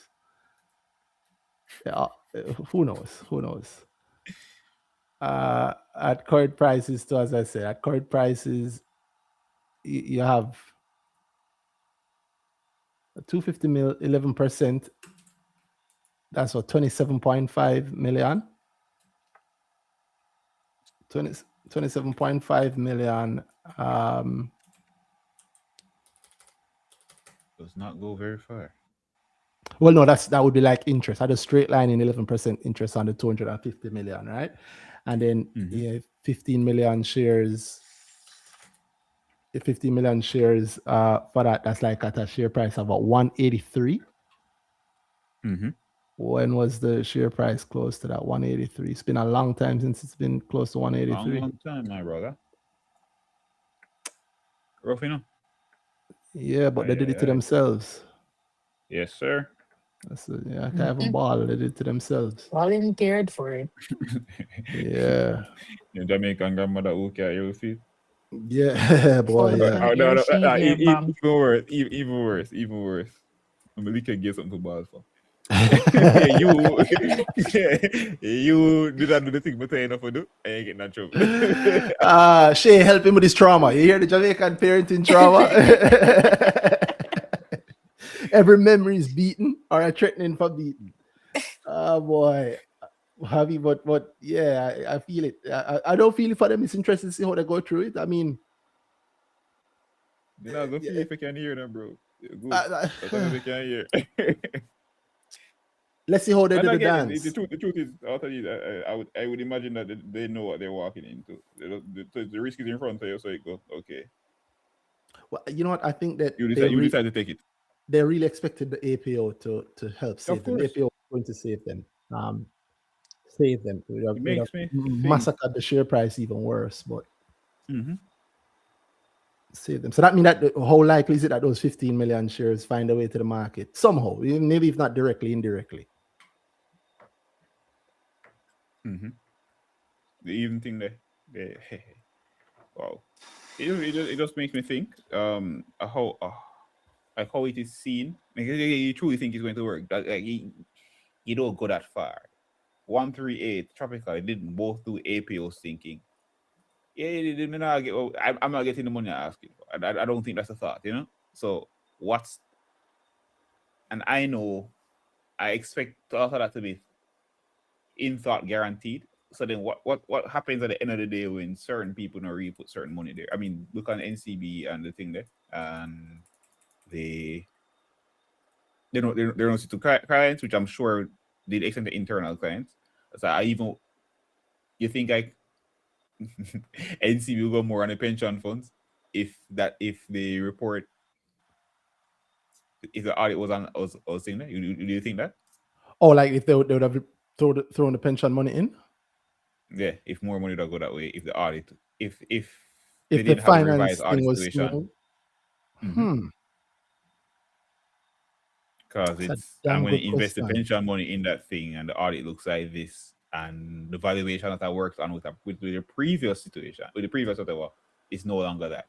Maybe I have to change my mind. I cannot in good faith say, yeah, I'm going to spend the money. In legal faith, say, I'm going to spend the money on this thing at this valuation for these numbers, and the numbers are completely the other way. Yeah, also you're facing like a heavy lawsuit risk if I'm saying in good legal faith. Yeah. That's a good point, because I tell me I'd buy it on this, and then boom, you turn around, things look different, and same idea. Yeah. I think NCB would have done it. I think they'd have thrown the pensions in there, which means it would have been quote unquote I think successful. 138. What happened? Well, I think what happened with 138. Why didn't GK's pensions buy? Why would I don't remember. I remember it being said that. I remember the line. I don't know who said it. I'm not saying it back. Yeah, I remember the line about. I remember generally it seems like some expected parties Yeah, I mean, weren't most right. coming in. Yeah, Yeah. and then once I said they weren't GK's coming pension in, is yeah, managed by GK. As don't remember how far that line go. So, but end of the day is yeah. GK's pension didn't buy. So, or even to whatever to every significant degree if it did buy. So, why would it happen? But I don't think GK's pension was going to be. Oh, I GK get did you. the I get IPO. you. I get you. I get you. But I mean, GK don't control their pension, right? Exactly.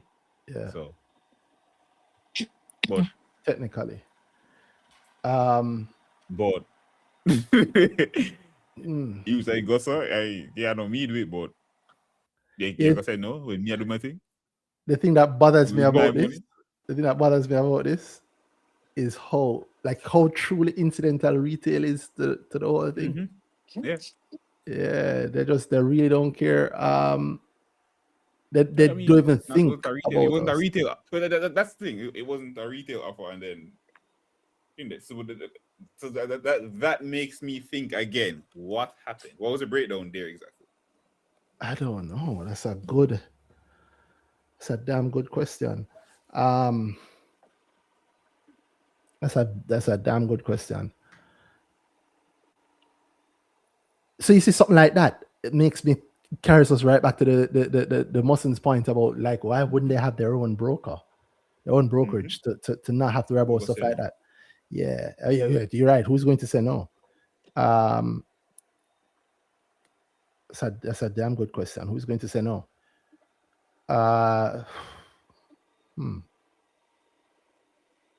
But then why? I wonder why. Like, who doesn't want it? I mean, I've said before that privately that like I've come across like people from the Epley side of the business, and they are impressive. And then I've been told more than once though, and like across different. I've done work with people from there. I've seen the work with people from there. I've worked with impressive people elsewhere, and then eventually they're there. Um, and there seems to be a concerted effort to ensure that there is a quality of like the people. I don't say just employee, but like you think employee, the people that make up the companies. There's a certain quality that you get from it. Like think about you watch the interview, the Limitless interview with the CEO of Atlantic, Atlantic. bro. Like I didn't even know he was a lawyer. That's like an aside. That's like when you look at small things on the side, like, oh yeah, we can write contract to, and that's not what he said, by the way, people. He's like, well, my point is that I wouldn't have thought of it. I didn't think of it. But the fact that he's apparently some amount of an accomplished lawyer, and then I know how much, like we're always looking for good corporate lawyers, right? And to hear, man, he's CEO of the Atlantic. Is it Atlantic Group yet or not yet? The Atlantic company. And that's just one example. Like that, there's like I don't know how to describe it properly, but there's a thing that the employees that I find, the people that come across that are within that, I call it the Epley universe or the Musson-verse, have Richard Pandoy, Seprad, right? Like there's these kind of personalities, these kind of capabilities where it's not regular normal people. They can handle a lot. They're sharp. Interesting ideas don't seem to scare them. Think of the reaction to Atlantic's IPO. And I'm talking about that, like, the reaction that we would have seen. The Atlantic, that Shae would have heard some of the stuff I would have heard, stuff you would have seen that night. Like the fear around it. Just hearing it, and all it is yeah, it's not the typical thing that you hear every day, but there's nothing bad there. It's something. It's also recently biased on. I don't really know if the IPO thing working out how I want it to work. So this next one come, I don't know where to put it in my framework for IPO. You get triple. This one though, and then nobody is sounding like a triple. So it definitely not going triple, right? Exactly. So yeah, so it's after that same fear I was encountering. I don't really know what to look at this with, and I can't really bring certain high points to it. Mm-hmm. And nobody's really excited. So who are we feed off of say it's great? Yeah. Yeah, and then the thing itself, though, them really don't sound like them begging us for nothing. Them don't want nothing. Them doing that. Them come in, them just want 400 and only 100 to the public, and the whole thing underwritten. Buy it if you buy it, don't buy it if you buy it. I mean, It's really, I'm not begging you nothing, Yeah. but it's good. So yeah, we're good over here. If you don't want to, you can come, but yeah. not begging nothing. That's what it's like. It's an air of this is quality. We believe in this quality. This is what we see as opportunity. We're doing it. You should almost be happy that we're allowing you to have some of it. I'm not going too far to try and convince you otherwise. You get me? This is it. Buy it or don't buy it. And not just stuff like that, but also like the typical things that we say, the man them list AS Bride in the Trini company in Jamaica first. Then them do a share buyback in Trinidad where it's not listed. Wait, what is that? They quietly list it on the USD side. And if you read finance stuff and dream, you understand how, like, what that could do. Yeah, like I privately, I think I said into the girl group that I look at it, I'm like, yo, you know that story of what's the name of the guy who broke the pound, like the pound sterling. I said the pound sterling, the Bank of England. Homeboy, Jewish guy, Illuminati, George Soros.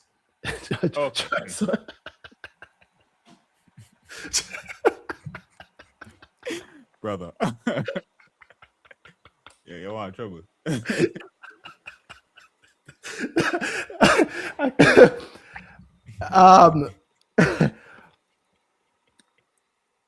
He shorted the pounds, right? Like the opportunity to short the pound. If you this, just so everybody understands what I mean.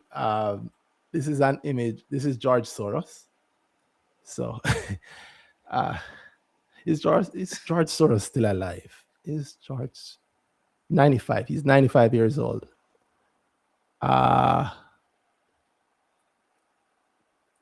Google him and Google Illuminati. I'm not saying he's in the Illuminati. I'm saying it's a popular thing that's said, right? It's a popular thing that's said. He's also a Hitler youth. He said that, not my words, his words. Anyway, he broke the Bank of England because he, pretty much how they do in the currency markets, like Forex, they're defending the peg, blah, blah, blah. Trinidad has a, it's not a pegged dollar, is it? But it is a tightly controlled Forex market locally.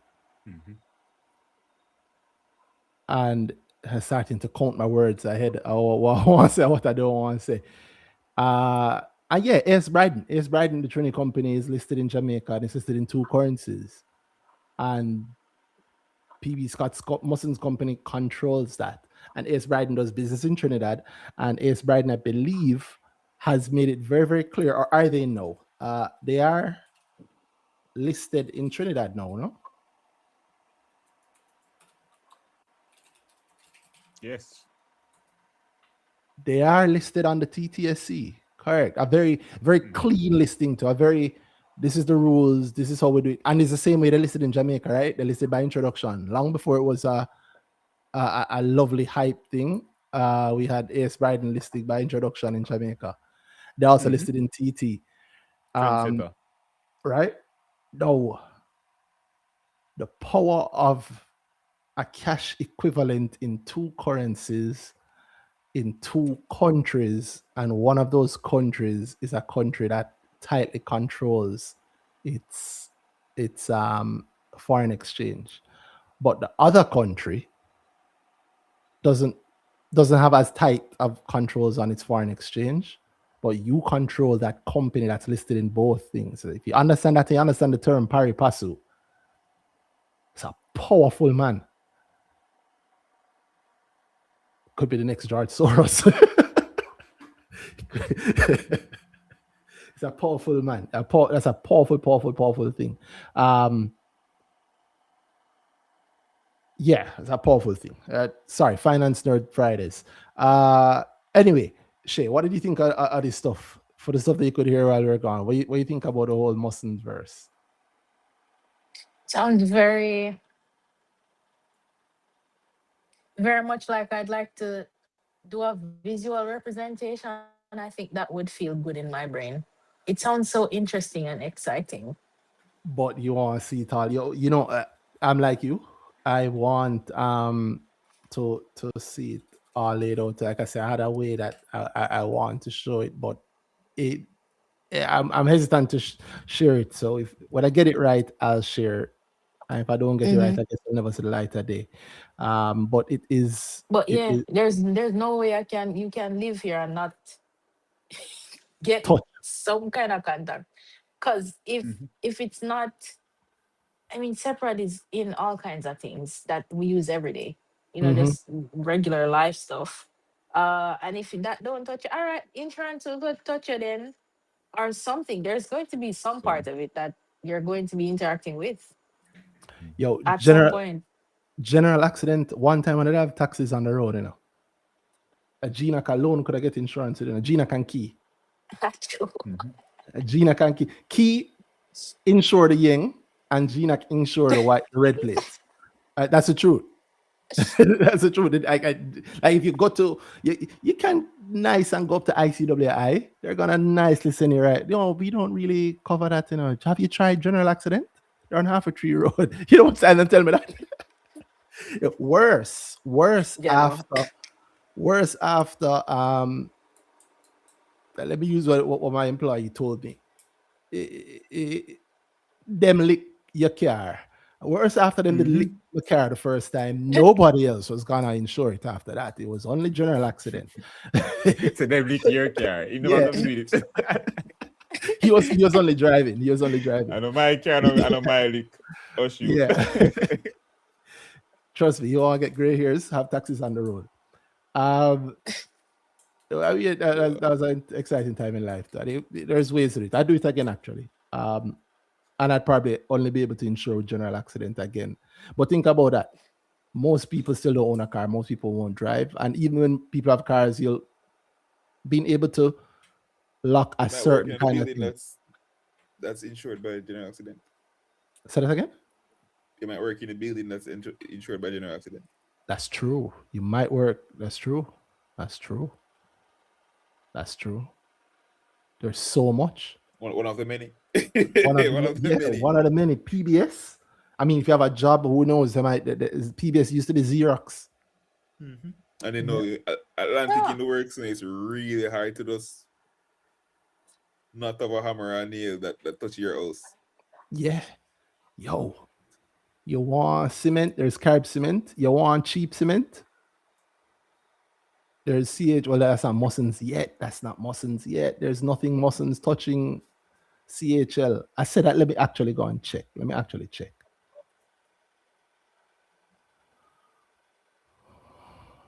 Technically, Mark Hart. Yeah, technically.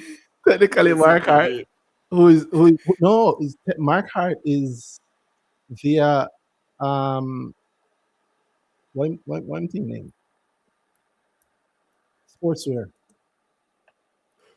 is I think the 9th largest owner of Seprod. I mean, as part of the CPJ deal. 10th largest owner of Seprod.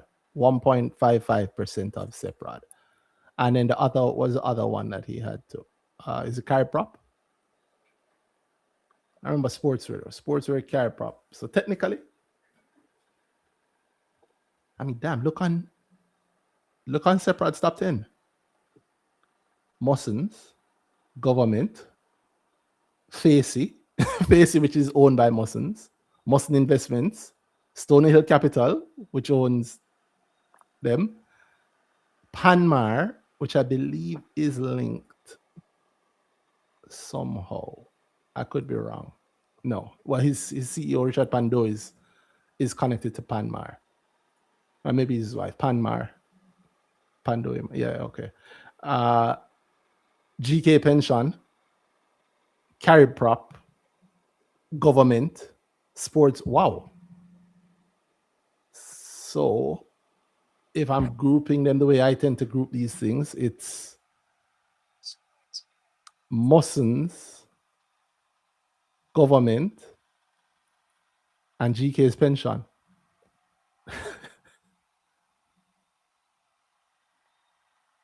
Top 10 of 3. Wow. All right. So I feel like there's one last thing that was on my mind, and I never got. Oh, Seprad and their, like I said, a lot of these things have, I think, effects that are happening now. So Seprad just did that thing where they sold their biscuit arm, International Biscuit Limited, I think is the name of it. International Biscuits Limited, and they've yet to say who they sold it to. It was sold, but to who? So I have this idea in mind. Who you think? Who you think? Because this is a good example to me of one of the beauties of the whole Musson-verse, if you will, and how if it, like, you know, it sent me down like a rabbit hole of projecting. But who you guys think they may have sold it to? I wondered if it was JP. Whoa. You know, I never thought of that. Wow. That's what I thought of immediately. Wow. Why? JP Snacks. Yeah. JP But I don't know, Snacks. they buy it. Do they buy anything outright, just so everything? Just for, what do you mean? What do they own? 100 JP Snacks? Do they own anything 100%? I'm sure they have something that they own 100%, but they don't even need to. Why? I mean, I know they have St. Mary's. Because buying this, I don't know that thing. It's St. Mary's JP Snacks. Okay, it makes sense. I don't know if it was under JP or JP Snacks exactly. I mean, what a difference. True. Yeah, seriously, like JP Snacks, JP. There's a share in there, like with Wisynco, but okay. You think it's Wisynco? Or could be dead. Huh. So I was thinking still within the whole Musson-verse, right? One, there's an obvious option which what do you mean? AS Brad buys it and then they handle everything, didn't they? I don't think AS Bryden can buy it. If the idea is to get it out of Seprad, divest it. Yeah, right. It would still be a thing there. It would still be under there. Yeah.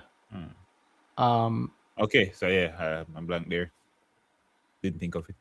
Well, one, it'd be great if they just spun the damn thing off, truly, right? To the market. Yes, I would love that. That would be amazing if they spun it off to the market. And well, I'll come back to that point. But they also I never thought of that. You put in more ideas in my head now. I never thought of that point. But I did mention that, you know, they have third-party brands, including Ovaltine and Miss Birdie. Who made Miss Birdie? Oh, you thinking there? I don't know. I don't know what you're thinking, but Miss Birdie thing there. Purity. Right? So you get used to seeing like things and people in the Musson-verse, right? Sobriety, Melanie Sobriety, Paul Scott, obviously. Nicholas Scott, and it's not related. I don't think Nicholas Scott is related to Paul Scott. Michael Sobriety, who is married to Melanie Sobriety. And so you mentioned Purity. And then when you look at Purity's ownership, Purity is owned by the Chang family, Anthony Chang, Anthony Chang Brothers Limited. Anthony Chang, I think, is his current CEO, who's the number 3 owner, GNAC. And the number 9 owner is Michael Sobriety. and I wondered about it. But then I countered that with the idea of maybe Honeybun. Not that Honeybun has anything at all to do with in terms of ownership anyway, but Honeybun moved, I believe, to Honeybun moved to what's the name of that place? Oh, Think that side. Marcos? No, not Marcos. Spain. Oh. You're right, They moved to the Angels Yes. facility, but Angels facility has a proper name. I should tell you the proper name of it.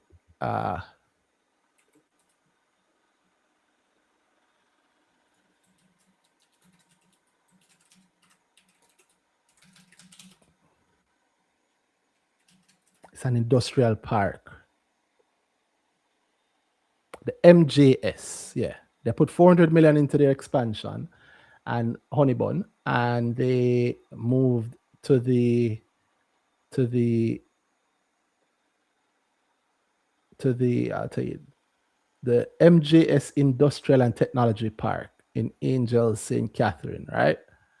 Mm-hmm. And the MJS Technology Park is run by CEO Michael Sobrati. You can't do nothing without touching the people. You can't do nothing. And I remember when the MJS park was being done, and they're doing the PR around it and all that stuff. And they pointed out this exact point. It's strategically developed to meet growing demand, yada yada. One of the things that they spoke about was that where it's actually positioned, like why it is the Angels Park is in Spain. People know, like Danhai knows, Angels is one of the exits for Trans Jamaica. Like it's Angels is right. There's an exit and also an entrance to the toll road right there. So in other words, it's on the toll road, the same toll road that's meant to encircle the entire island. Yeah, and the proper transit around the entire country. And the big part of the toll road is the fact that it allows commerce. Allows other things too, but commerce. I said it before, but it's very interesting to me that to see where Spanish Town is now in terms of moving along towards being less rural. Very rural place. You hear a town, and I think people from Kingston never been there who think otherwise. But if you really know, you know. Yeah, I guess it's wild. I don't think of Spain as rural, but you're right. It is madly rural. Yeah, I mean, Angels, all the Angels have rural. Yeah. But to see how much things. I mean, it's more and more. Kingston, more Spanish Town just becoming Kingston extension. Kingston Plus. Just things just being bolted up because they're right there. The other business to come out of that's on money. If the thing really going to Spain at this point is how much you can manage that risk, right? There's a lot of opportunity there. It's just if you manage risk. I feel like them money are bigger than the risk, though. We do get them. Yes, them. But it's just a seed there. Think of hearing all these people coming to Spain with this. And I don't think most people be really? Spain? You're going into Spain right now? Yeah. But Spain changing but yeah. Exactly that. So you think about this coming there is to me it's confirmation of the risk you're taking that it's going in a certain direction. So the opportunity you want to go there with real estate business, good possibilities there, and I think you will be paid for it if you can do it, if you do it right. So it's not risk without reward. Them doing it very, very, very right. As I said, them above the risk, but things like this is what helps your risk come down, because it can't be that you come in there and the place certain things have to start run certain ways. The more certain things build up there. So yeah, and yo, that Angels Park. I mean, honestly, I mean, I lived near there for a long time, so I also got used to just driving. If you drive on the highway, if you take that highway every day, you don't really feel like, well, yeah, you come off the highway, you know you're in Spain, but not really. And where this park is, this is like literally you exit the toll, you exit the toll, and I don't know, 2 minutes, you exit the toll, you pass the KFC, you pass a roundabout, and you turn right, or you turn right at the roundabout, and that's it. It's a massive park. You don't really feel like it. Well, I don't know. I'm biased. You feel like I know I'm in Spain. Once I'm in Spain, you know you're in Spain. But In Spain, what? yeah, It's it's looking not. different, man. Things have changed. Yeah, And and you're even just under the small business I see pop up, I'm like, I know before it would be me not gonna do that, you know, cause the money will go. I have said no to 2 business opportunities specifically in Spain, cause no, like no, no, no. That I can't manage that. You can neither can you. I can't manage that risk, and neither can you. But you're right. This is the thing that can lead to the change. Like I think about this. They have BPOs in that location, right? More than one. Sagility over there. They have transparent BP over there. As I mentioned, Honeybun put an entire facility over there, right?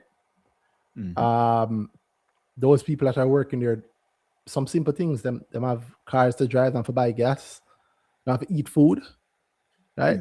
If you sell food into this place, the people close to that sell food into the place make money, and then those people can do more and more. Like there's so many more opportunities, and there's so much more economic growth that's coming from it. Like it's a significant level of economic growth. And there's also one of the tricks. The tricks I think are own thing there, which is actually something coming good out of the whole this election cycle and whatever. But the thing I think about often is follow the food. Food makes about the availability of food in a place makes you know what level of business is going on there. What do you mean? Because people have to eat. The food follows business because this and business going to follow food. That's true. And my workers can have to cook for bring food every single day. That's somebody true. must, if enough people work here, then somebody must get up and start offer them food, and then more and more build up the options come, and because food is not there, then I can move my office there. I can start my business there because me have food, and the food of them workers, the food of them customers, and those will be my customers because they're walking past every day. And they'll come there now because they can come there and they know there's food right there. Or them can order lunch from here and the young them ride out, and it'll be great for the youngs to ride for different reasons. Spanish. Yes, I mentioned like this election cycle, they change with the shift system that the government implement. The government workers can now work on more than just a 9 to 5 shift. So they can start earlier, or they can end later. Start earlier, end earlier, or start later, end earlier. And to me, we know what it is. Even in Kingston, food start lock out certain time. It's wild to me still, but yeah. But no, I think about it, if that is taken up enough, then food they kind of have to be open at certain times, because I have so much customers that not coming at this time but coming now at this time. So it pushes people later down into the day and earlier. Yeah, think about what that means. How you plan for something like that. That is not just accidental, right? That's longer term. Business goes on just doing that thing, and if we actually enforce it, make it actually available, people can go do this and do. And I even think like no, it even works like traffic. That also works with schools. Schools dictate a lot of things. That schools pairing with the 9 to 5 system dictate a lot of the traffic on the roads, which is business. So if that can shift, then more traffic will flow better if it actually is implemented and taken properly. And that's what's more business. One of the biggest issues with business in Jamaica is, well, if made up on the road a certain time, we're just not gonna move. That's true, but it can change. You're right. There's so much outside, and to me, it's that planning aspect, that multi-year thing where these things don't happen overnight. Consider like I see Javon Mills said that CPFV has a whole complex leased over there, right? So CPFV have the land. You can imagine buying that land. You have CPFV have it, so you know that okay, don't worry, we'll have the use for it in time. Sometimes you have to build the business out. Like we're saying, we don't know who it is, but if it's Honeybun, them in MJS, which is run by Michael Sabrati, whose wife is the sister of PB Scott, and Michael Sabrati is on separate board, is on all those things too, right? Part of the Mussons universe.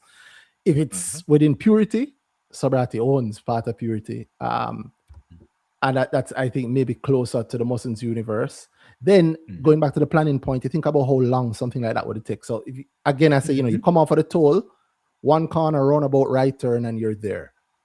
You'd have to plan from a long time that the toll need to be there, and then the land around the toll, and then you buy the land around the toll, and you plan years in advance.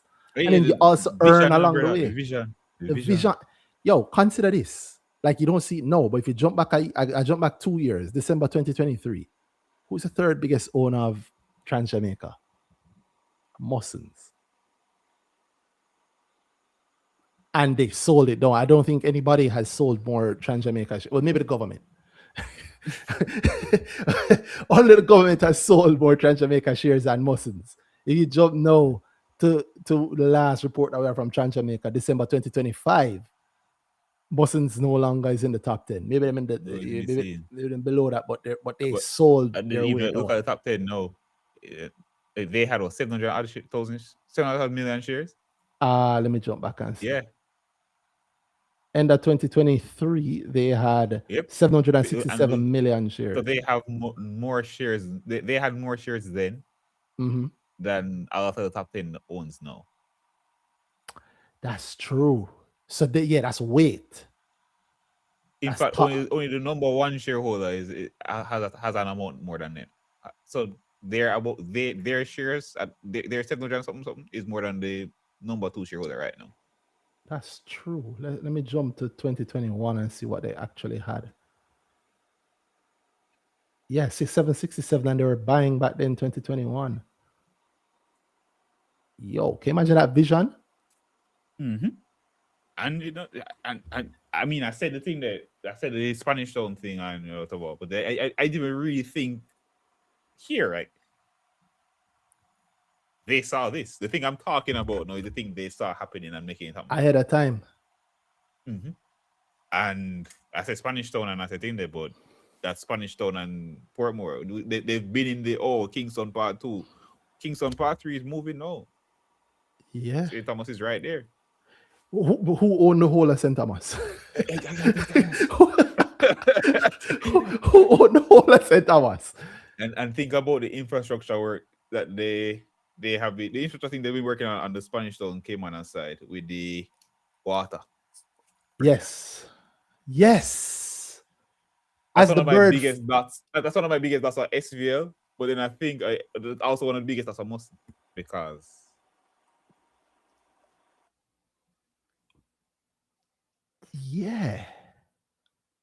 if that money had all the earthquakes even happening, I just homeboy pocket in wallet a drop.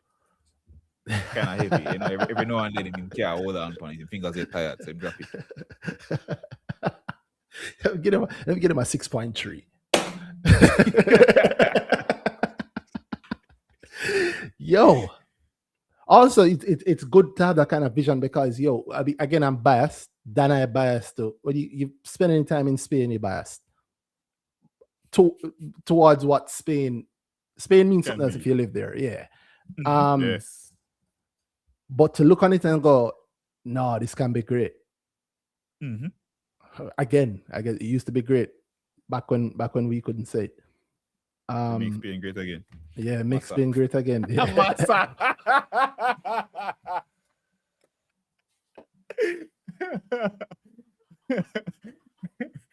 Wow, how apt. How appropriate. Wow. Anyway, so George Soros did forget George Soros. The important thing here is that the ability to look on something like Spanish Town or St. Thomas and go, no, it's not forgotten anymore. let's fix it. Let's get it there. But then the pieces have to be there. Let's fix the water. Let's fix the access. Let's fix the crime. Let's fix the economy. I can't believe we went this far and not say. I mean, let me get this right. Let me make sure I get this right. Dr. Nigel Clark. Yeah. Dr. Nigel Clark. Really so surprised we came all this way and didn't say it. Yeah. Really. Yeah, he used to be in let me see if we have it. In I want to say 2017, he used to be the chairman before he was the Minister of Finance.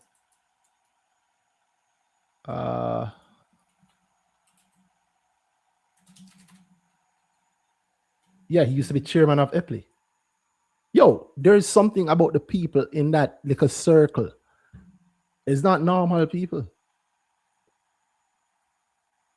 He resigned as director and chairman of EPLI and then went on to go, give me the economy, give me 5 years. Give me 5 years. What you say? You want Spain?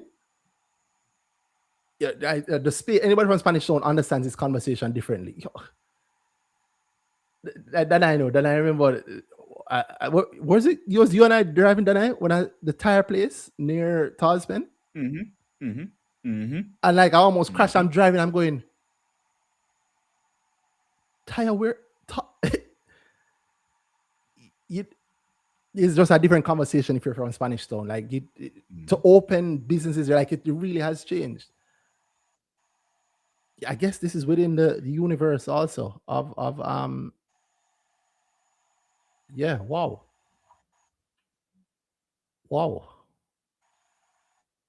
So I guess in train with EPLI, and then having developed enough strength from training with EPLI, he said, all right, he let me handle the economy.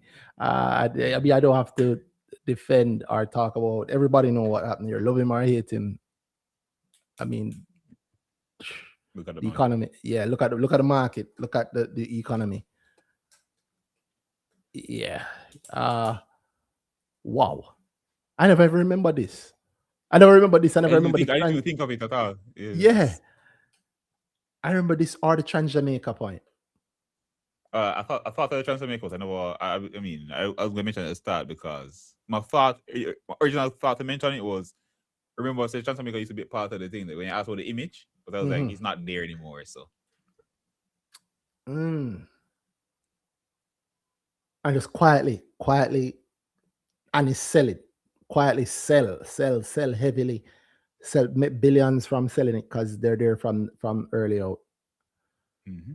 And then pump that back into the economy. Jamaica benefits from that, Again, if you think about the vision, because we tend to get caught up in the recency and what we see now and forgetting that it's not like it stopped. Like we all like investing, we all like the market. The plays that we're doing now that will pay off a year from now, years from now. So it don't stop. Going back to the same Trans-Jamaica point, what the next part? There's a new leg, but outside of the new leg, what's the newer leg? There's the Portland side and St. Thomas side. And if you go to the other side of the island, there's the Montego Bay bypass, right? And all of that then all of that spurs more economic growth. Is going to spur more things, more construction, which then make you wonder about the name of this holding company, Construct Group, right? Which within brethren from Lumber. Infrastructure investor, bro. We said it before. If it was an earning season, if you get big enough, you're an infrastructure investor. So I think your example at the time was Warren Buffett and the railway. Oh yeah, when put CSX together. Yeah. The money is infrastructure level. So if you ever hear us on the call say that, then you know we've made it. I want more people to listen to Brick Talk. So Don't let's buy listen a to us. We've made it. yeah, let's buy a phone company. Let's buy a phone company and give everybody in Jamaica phones. And it come So with I buy the thing that again. We buy the thing that we buy. That's interesting. I thought of the thing there. RGR and their stations. It's a Big Talk 24/7 or finance station. I'd listen to it. Huh. I'd watch it though. Online, I'd watch it. I wouldn't. I don't even know how to make the TV watch it. but yeah, I'd. But I was thinking about this, and thinking of getting going enough, you can go in there. Yeah, think of the future moves after a point. You just hit the tipping point. CHL, they're not like I'm always saying that they're not in it yet, but think about all of the construction that's going to happen in the western side of the island, not counting Melissa, that which is obviously on top of it too. And the fact that the port in the port on that side of the island is called CHL, and Jeffrey Hall's company just bought into it and is going to be able to own up to 40%. They're probably going to sell pieces, probably going to be another Paul Scott thing in there.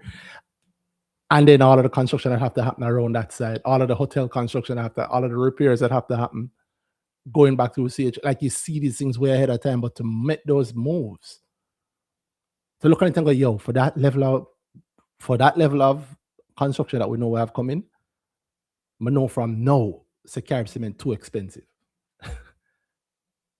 So let's plan how to get some cheaper cement that we're going to need 5 years from now.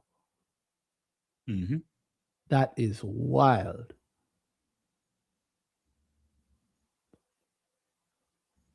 Big and then deals, yeah, it's big deal. So you can move from it. Yeah. Anyway, I don't want to go too long. I think that's touching a whole lot, and there's a whole lot more. I forgot how hard it is to talk about this stuff online. Okay, you don't start. Yeah, that I know, like we're really gonna start even touching or going into certain things. The GNAC thing, I want to make sure I cover all of the points. I don't remember nothing we done and go, oh, I should have did say this. Touch the GNAC point, the SEPRAD. Obviously, I think SEPRAD still has like 100 million shares. I wonder what I didn't buy that, by the way. I mean, there's nothing to not buy per se with the SEPRAD and the selling of the International Biscuit Limited, but I don't believe. I mean, they haven't said anything, so I can't say I don't believe. They haven't said anything. So, you remember? What do you mean? You remember? Is it 2-3 years ago when they have that gentleman on the separate board who is also on the board of Mondelez, I think is the name of the company.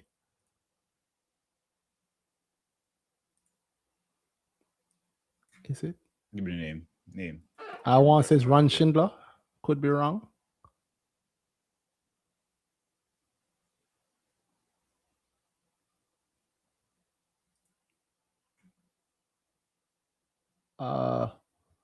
Mark Somi. There's somebody on the board who's I think is linked to Mondelez, the company, meaning the US listing. I don't know where I got. I'm not remembering my exact dots around it. And that's one of the hardest things to talk about in the moment, you know. Yeah. It's off the top of your head. Yeah, but I remember that's the dot is that it's around Ron. Okay, why does it not load? Before joining Separate, he served as a director of America Export of Mondelez International. Yeah, Ron Schindler. So and Mondelez is a biscuit company. All right. And Mondelez, like what do they make? Mondelez International makes a lot of stuff that people know. Like bring it back to George Soros. Belvita, Tang, Cadbury, yada yada yada. And if you remember, a couple of years ago, PB Scott was talking about just wanting certain international partnerships, certain regional partnerships need to be a regional group separate and growing separate into that. And then I don't know, there's that dot. I just wonder, if you partner with Mondelez and Mondelez comes on as partner, but these companies, they don't want you to have, okay, you're serving all things, but you also have a competing brand or you have competition. So maybe for you to get that sort of partnership, that sort of buying, you have to move that, you have to move that out. You have to move that elsewhere. You have to not own a competing thing, because if you're going to be handling all of our big brands for maybe distribution throughout the entire Caribbean region, you have to be on board with us. You can't have any competition. So get rid of it before. And getting rid of it before, you can't just get rid of it. These things take time. You have a plan. And so I just wonder about it. It makes me wonder if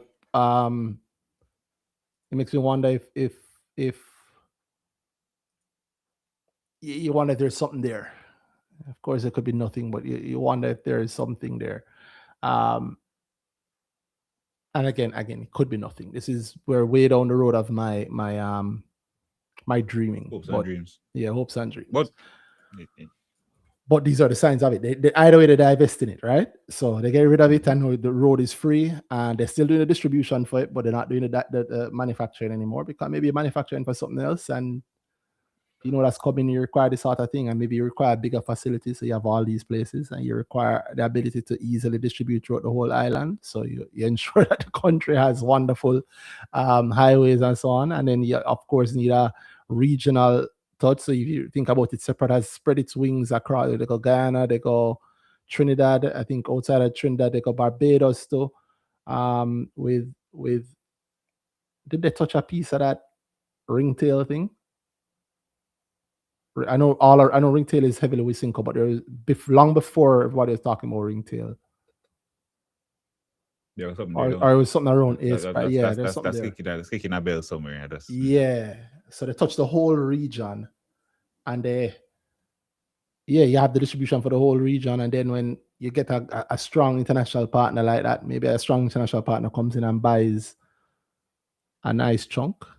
Maybe a strong international partner comes in and buys 20%. So separate becomes like an associate of a strong international partner. Now, if you have a strong international partner as an associate company, you probably want to ensure that you have full control, though, right? Because you know the power of heavy money, and so you know the power when you bring in even heavier money. And something like that might lead you to doing a takeover of separate, which you already kind of control, right?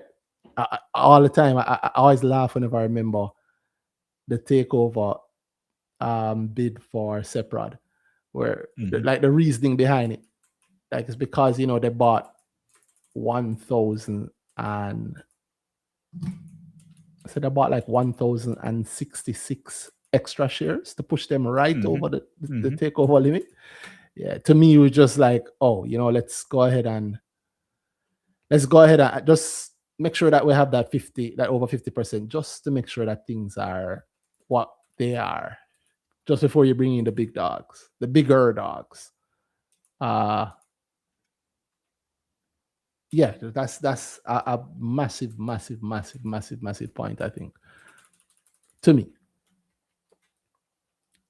Shake on again. Yeah. Yeah. Difficult. At this point, these are the guys that all about doing it big, like, wow. Pretty much. Oh, interesting. Yeah, interesting. Anyway, I think so. Hold on, I think we have one caller. Or two. I don't know if it works for you. I tried to. They didn't get in. I don't see them in. Let me try again. Yeah, if you send a speaker request, I saw the Brittany. Brittany sent one, but it just wouldn't click, and I see the Brick Cutter. I'm clicking it and it just won't add. I'm not seeing Brick Cutter. Hey, that sounds like somebody. Okay, great. I don't think that's Brick Cutter. I don't think that's Phil. Night, how are you? Yes, not I'm pretending what's okay. up. This topic, like you guys connecting some dots that I not even thought about. I just Googled them. I just got the chance to Google them. And it's like they have a money glitch because like every single Yes. thing you can think of, they're in. If it is that you don't even buy any separate products, they're going to catch you with the pharmaceutical. They don't Mm-hmm. catch you with the pharmaceutical, they're going to catch you with the insurance. And it's like the money can't done. Yeah. You It's eat food? crazy. And Y- then the y- real estate as Yeah. well, they're Mhm. in everything. You know that they So own the mall? I think he wrote a book, how to plant a money tree. Yeah, trust me. They own the mall. They own the yeah, they're in meaning everything. mall and tropical plaza. Mm-hmm. Oh, yeah. Yeah, via CPFV. Own They, everything. they own mall and tropical plaza. And then they, like you said, they have a money glitch. They do certain little moves that, like I think we did talk about this maybe a couple of weeks ago. Then I'm not sure with the CPV dividend. not even the CPFE dividend. The Gettys, the move with the Gettys from Gettys to AS Bryden, not AS Bryden, yeah, not AS Bryden, Atlantic. The move with Gettys agricultural arm from Gettys to Atlantic Hardware is masterful, because if they were making $100 profit when it's under Gettys, they'd have to pay 25 out of it to the government. If they make $100 profit under Atlantic, well, tax break. Tax break. I even I thought of woodcats and their mulch. Huh. Oh, tell me. My thought was, well, the 100, I can see where these guys that in the farming space and are and have have a hardware and have, hardware distributor can get into that space pretty easily. Or I don't know if it's easily, but they But the can get only into thing that I see space. that don't have is like the energy. Just wait. You guys hearing me? Yeah, we're hearing you. We're hearing you. The energy you said that I don't have. Okay. Uh Like, and I don't see that on their website because that's what I just Googled. I don't see that, Mhm. which is what I wanted to talk about today. uh, But I don't know if you guys spoke about it last week. no, What's that? we never remember what we speak about last week either. So go ahead. Yeah, trust Yeah. me. Oh, okay. All right. So I was thinking to buy Fisco this week. I got in what I consider late for what I Oh. want because I saw it at $3.18. I got into it today. So Mhm. yeah. But what I was thinking about was why persons aren't buying with everything that's going on, or maybe I'm thinking I'm connecting something that's not connecting. I don't know, but I would think that persons would be interested to buy whipped on the basis of everything going on with the oil stuff now. Oh, you're And the saying fact that whipped. You're saying whipped. eventually, Whipped, yeah, whipped, yeah. whipped, Ah, WIPT. yeah. Sorry, I thought you were saying yeah. Sorry, I wasn't hearing you. Oh, I sorry. don't know that people aren't buying whipped with these things in Well, mind, not to but the pressure. I'm not seeing the pressure like I uh, thought I would see. Like how people yeah, pressuring come on. Fesco, I'm not seeing the pressure Yeah, I think you mean you're because not seeing the price fly. the Yeah. what? Sorry. You're not seeing the price fly. Not really just the price, just like the amount of it, like the orders, the amount of orders, not even just the price, Mm-hmm. but the amount of persons, the volume. I mean, So what we're talking about here? We're talking about whipped or Whipped, yeah. whipped. Yeah, WIPT, WIPT, So you're not seeing whipped the flying or not volume. flying. You're not seeing I'm the, not the seeing the volume. volume that I thought I would see, like I was seeing Fesco flying, or the volume for Fesco going. Well, I think And I feel like, sorry, Randy. no. You go ahead. Go ahead. And I feel like I don't know if, as I said, I don't know if I'm overthinking connections, but I feel like if gas prices might go up, oil like gas stations or energy companies, they either one going to try to when they're going to try to buy as much as possible to store and with store stuff. they store oil. If it is that they're not getting any oil now, as soon as the whatever free up with whichever countries, then everybody going to try to buy as much to store. I don't know if I'm making right. If I get what I say, I hearing what you're I'm saying. making See, like, sense. but like you think in Right. Fesco, like Fesco storing. That's what you thought. That's what you're talking about. I don't know who stores at Wix. I don't know who stores at Wix, like which Oh, companies. so I think that's important to know. Like Mm-hmm. Okay. who who does whip sell to? Like what does like I don't know if you've ever done grow. One of the big deals I make at grow when I'm teaching it is an understanding of what the company actually Those for does. money. Yeah, what them actually do Okay. for money. Not what people think them do for money, not what people hear them do for money, what them actually do for money. So like whipped, I didn't say whipped. Whip meaning whip's parent company. Why they do like a lot of bunkering. So they sell, I think, Mm-hmm. boats that are offshore and so on. So but I mean, I teach a lot of things at grow. Another thing is understanding the power of what people think. So I'm not saying that we don't have that effect or that impact, but the reality of what WIP actually does for money, I think, is a very, very, very important thing to consider in this. I don't know that it give the gas prices and WIP matter that way. Secondly, I think is maybe expectation around what you expect for the retail. Like when you say, you're not seeing the price, you're not seeing the level of volumes. And you're right. Like today, let's do this week, just this week, or maybe just we can say month to date, which is kind of the same as this week. So month to date, we've had average volume of 72,000 shares in WIP every day. So not millions of units being traded, but 72,000. Uh, I think maybe just a matter of like where your expectations are, and also Mm-hmm. knowing what you are hoping for, what it actually looks like. Yes. Yep. Yeah. And just define also these things like what do you think is happening, and then what's the connection you think is there for whipped? Yeah. Like if you say, have you bought whipped on Mm, this, on the things you think are happening? yeah. You have. That is a big deal Mm, because you're putting your money where your mouth is. So most times I ask that question and a person telling me that, yo, this thing should be going up. I ask if they've bought it and they tell me no. All right. Yeah. So so what's the thing you think is gonna happen for whip, and why?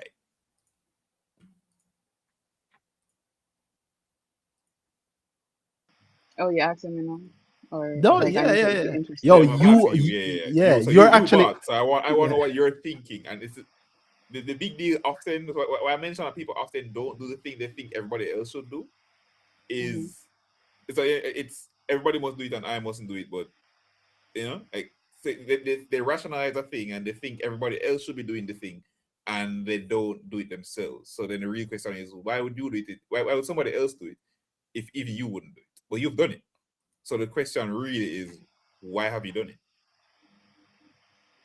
Because of my explanation earlier, based on what I see going on, in the news, and oil prices increasing, and how it Mhm. probably affects things to come based on how long this prolongs. That was the idea behind it, and also because I saw on the website that they sell to retail, I think. And I don't know, I was just making connections, but maybe I need to dig a little deeper to Mhm. really see the fundamentals of the business. But I already put money in it, so at this point, I hope what happens happens. No, the no, money there yeah. already. No, So figure it out. No, look for you must be looking at your money in the thing and say, yeah, this can either be the greatest thing I've ever done or the worst. So figure it out, okay, so because it's really good to say. Like, think about like you sound like you're more sure on the Fesco side. So imagine if you split the money two ways, Fesco and WIT, imagine if one of them is great and one of them isn't. Imagine if both of them are great. But we're working right now. Imagine. So you're no your money in both of them, and the real thing you need to find out is, are both of them great? Because if one isn't, then you're putting the money and going to the other one, right? So your money already invested, you can still lose it. So I think you're at the point now of as they say, you're late, your money there, you already invested, but it's not the time to give up. It's not the time to figure out if the thing you thought was gonna happen. You need to crunch the numbers, figure out what's going on there. If you're sure about the thing you're sure about, the thing you put your money behind, and that's a peace of mind you get. It's either you sell it because boy I was wrong, or you say wait I was right and this thing looks like XYZ, and you have imagine you have full clarity on what you think is gonna happen for this. So you think it's gonna go by X amount in X amount of days or weeks or months, and you can make all your plans around it. It could be okay, it's worth it, so I can put more money behind it because you get some money next week and it's this thing looks good, you can go again. But you want to figure it out. You don't want to invest and then you sit down and say, boy, anything happen, but don't invest already. No, the money, your money is there already. So work it out. Yeah. I also Well, on that. the question I asked is in there. That matters a lot. What do you think is happening here? Because that should lead you, right? And more than just like what's happening in terms of the thing you explained, and with how it affects WIP, if it affects them, and then what do I think is going to happen to the price? If you can figure out the early details around what you think is happening to the company or whatever, you can more accurately think on, all right, what's the actual reaction I think is going to happen, and you got to work out there. So yeah, I think you're in a good direction. Just you have some work to do.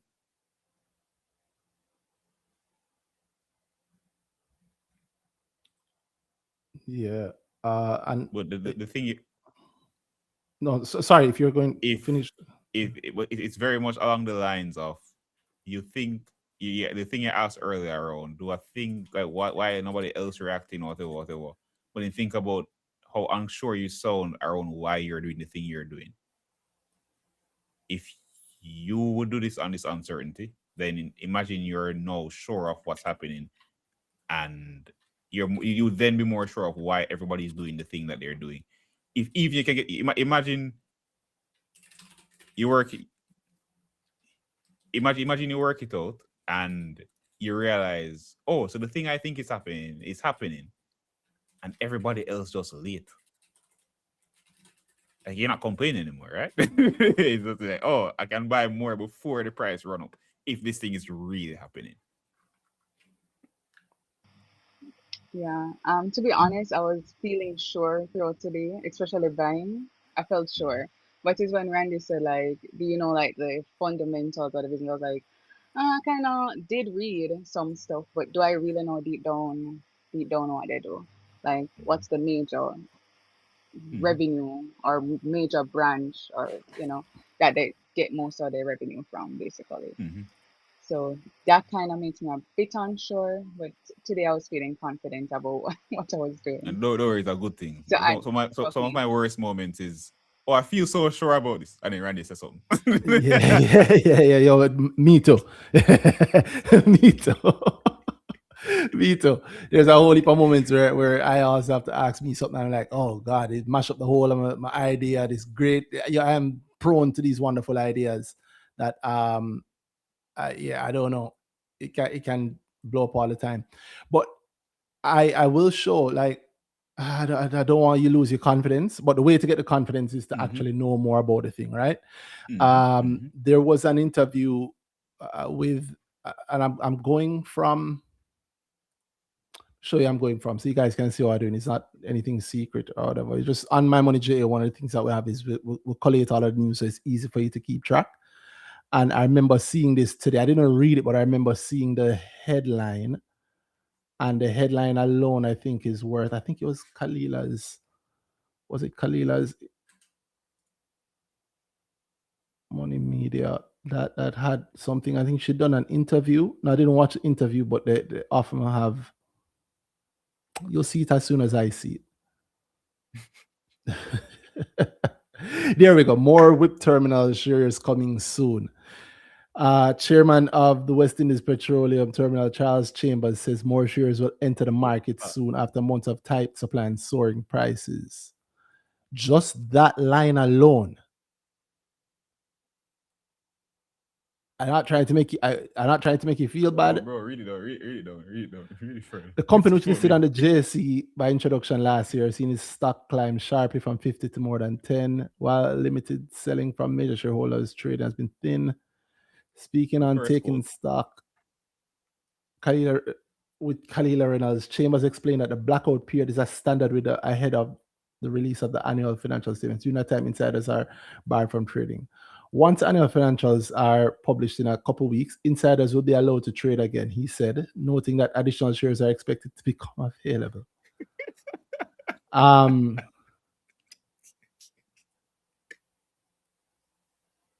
So I don't own any whipped, right? And if I owned whipped, this would scare the hell out of me. That would scare the hell out of me. I would actually think that. Yeah. This would get me, like, oh, maybe I shouldn't be here for now. Yeah, cause think about this. It's not this is common sense stuff that everybody understands. You're still there, right? Right, Brittany? Yeah. Yeah, man. So just simple stuff, right? Supply, demand.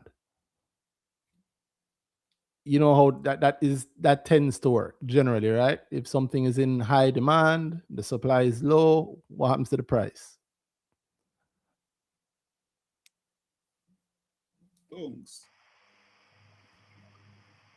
Sorry, you can repeat? Yeah, work with me. If everybody wants something, but there isn't a lot of it around, you can sell it for a lot of the money, price right? is going to increase, so you can sell for more. Cool. If there's a whole lot of that thing, and Price going to drop because there's a lot of it. Anybody can, yeah. I know this guy You've already here. mentioned what the demand looks like. Yeah, so we know what the demand looks like normally. You told us that the demand doesn't seem to be jumping the way you'd like to see, and you quoted Fesco as an example of something that you'd have liked to see in terms of the volumes. And here's a quote from the chairman of WIP saying that he's expecting a lot of shares to become available again once they're out of trade. Yeah, once insiders can trade, they're gonna be. He's saying that there's gonna be shares available. In other words, the supply is going to be very high. Bigger.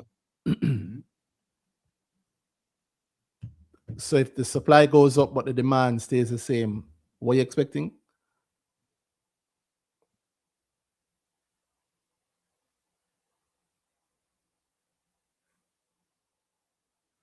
Brittany, you keep. It's like she's like she put on the phone. She's talking and she put on the phone. No, I'm thinking. I have to think.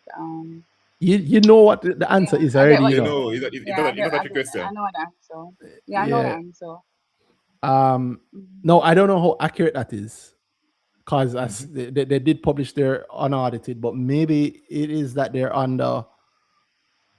Maybe they believe themselves under blackout until, or maybe they are under blackout until the audited is out. I think they are, yeah, because the results, yeah, they are. If you have to post the audited, then the unaudited doesn't absolve you, as far as I know. So that again, if the audit is to be posted, then the posting unaudited doesn't take you out of blackout. Word. So if you got Q4, you don't get to trade until you drop. No, that's as far as I know. I respect that. I like that. Because a strong set of numbers, like the proof numbers are supposed to come. So, well, don't say it. Don't be negative, bro. You don't have to wait on the audit. But Brittany, you need to talk to your advisor about if you want to wait on the audited.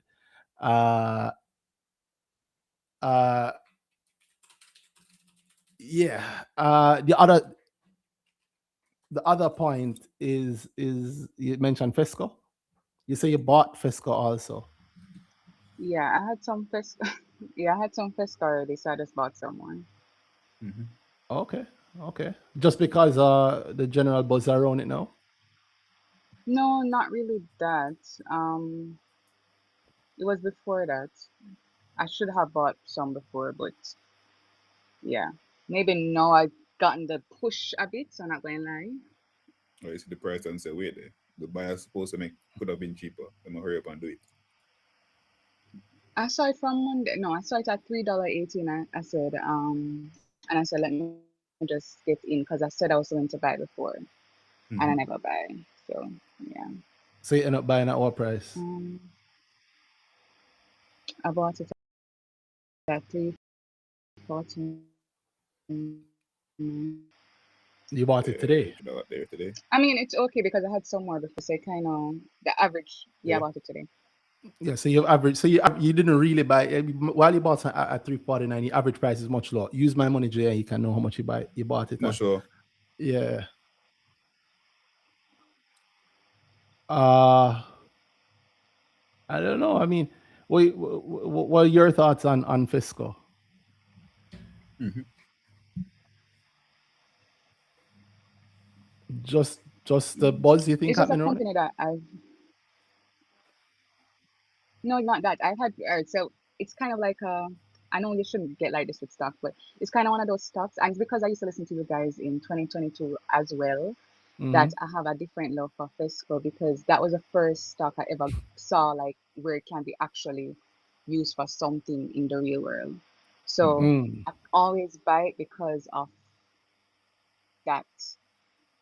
And also I think the company is growing as well. I see they're putting up places all over. I'm expecting that they're not doing any dividends because they're using all the money to invest in these new ventures and everything. That's the thought process as well. So eventually, hopefully, I can expect them to be doing dividends more frequently. I know they did it last year. That did. So Correct, yeah. Mm-hmm. One yeah, time. the one time, yeah. And I No, think they did it back in 2022, 23. I can't I remember. think the correct. year before they had two different. They're paying Not the year dividends. before, like 3 years before, 2022, they had two dividends, yeah. Oh, 2022. Okay, And then nothing sorry. again, yeah. I saw it. I saw it click 2020. I saw it click, and you look at 2024. So I thought it was year by year, but no, No, which it's makes not, yeah. sense. So to win last. So these are the only times that they've paid dividends. They've done but that's telling, right? So I think if I'm going off my memory here, but I think that they this might look crappy for you guys because I zoomed in so much, but I think that I think they had some trouble. You remember that trouble that they had with the LPG, the filling station, the licensing, yada yada yada. They have a lot of debt around that too. So I think maybe they've had to tighten the ship and handle a couple of things, and that might have given them a rough time. So dividends, and then you kind of pause off of that, and then now maybe the return to dividends late last year is indicative of them being in a better place now, and maybe they get some leeway with the whole LPG business. LPG is, as I remember them pointing out years ago, it's a much more lucrative business than the regular fuel. Retail, yes. Yeah, man, retail gas is not as is not very profitable at all, but LPG is quite profitable. And so Fisco going into LPG so heavily is a boon for them. And the LPG space is heating up. So no pun intended. I hope it don't. I hope it don't heat up more. But yeah, in terms of owning it for a while, yeah, Pesco is not the worst thing out there. Me personally, my bias is around maybe my bias is my understanding of the market. I tend to be very wary. So I don't know if it's the retail that has spiked Fesco, but I will admit that I have not looked at it properly. I don't know if you look at it. You think it's a retail? I can't tell it properly either, but I think not. I mean, I know people talking about it like, whoa, well, let's see. So today But we had I found the people talking about to be talking about the movement or anything else. yeah. Well, you know that goes. And that's usually I tell for me. It's Uh-huh. I wasn't talking about the why. I wasn't talking about what's going on. I'm talking about the price moving and missing that more than Yeah. like you can't tell me what's going on, and typically, oh, it moved without me, and I've seen it as an opportunity, so they may talk about it at that level. And the opportunity to them is the price move, not why the price going to move. Granted, though, I mean, it's spiked. They had results come out. Like, Yeah, Q3 blackout. Q3 ended. So the blackout ended for Q3. MMJ can also, you can, the beauty of MMJ too, you can see when the blackout dates are. So the blackout ends there when the Q3 came out, and then the spike right after the blackout ended. it's not necessarily 1.6. typical. True, yeah. Results and the price went up. Not that the results were bad, the results were good. 176%. Good, yeah, but good results don't usually mean the price will shot up right after. Exactly. Good results, share price fall. Bad results, share price fall further. Yeah, I mean, also, not that this means anything, but massive drop right after the blackout started. Yeah. I wonder. And we have other parties in the market that are active. A lot of funds in the market are active. I believe sometimes you have Barita very active in Fesco. Could be wrong, but I believe sometimes you have Barita very, very active in Fesco. And I don't know. I don't know if it's the retail. And why does that matter? Why does it matter when I say I don't know if it's retail? Is because then you not that it's bad one way or another, but your expectation. Yeah, man. Your expectation is around. You need to, like the night say, you dance to the music you can't hear, so you don't know when the music stops, right? You're not dancing to the music. You're following everybody else dancing, and that's a dangerous place to be. Yeah, man, very, very dangerous. No, it depends on what you want from Fesco, what you want from business. Yeah, but if I was in it and I saw this kind of spike, I'd be very, very happy. I know what I'd be doing if I was in it and I was in it for a long time and I saw this kind of spike. A top order in the queue though, $3.5, $3.50, 2.1 million. How long has that order been there?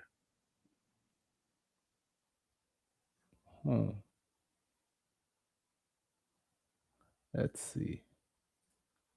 Go back to February 13th. It's a relatively recent order. Sure, 350 is right there with a million behind it. Say that again? 350 was there with 3 million units.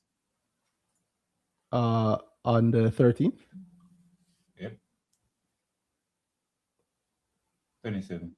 You're right.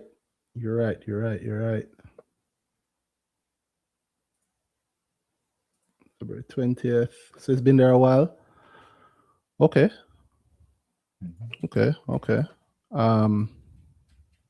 It's me being lazy actually. Or not being lazy, I should say.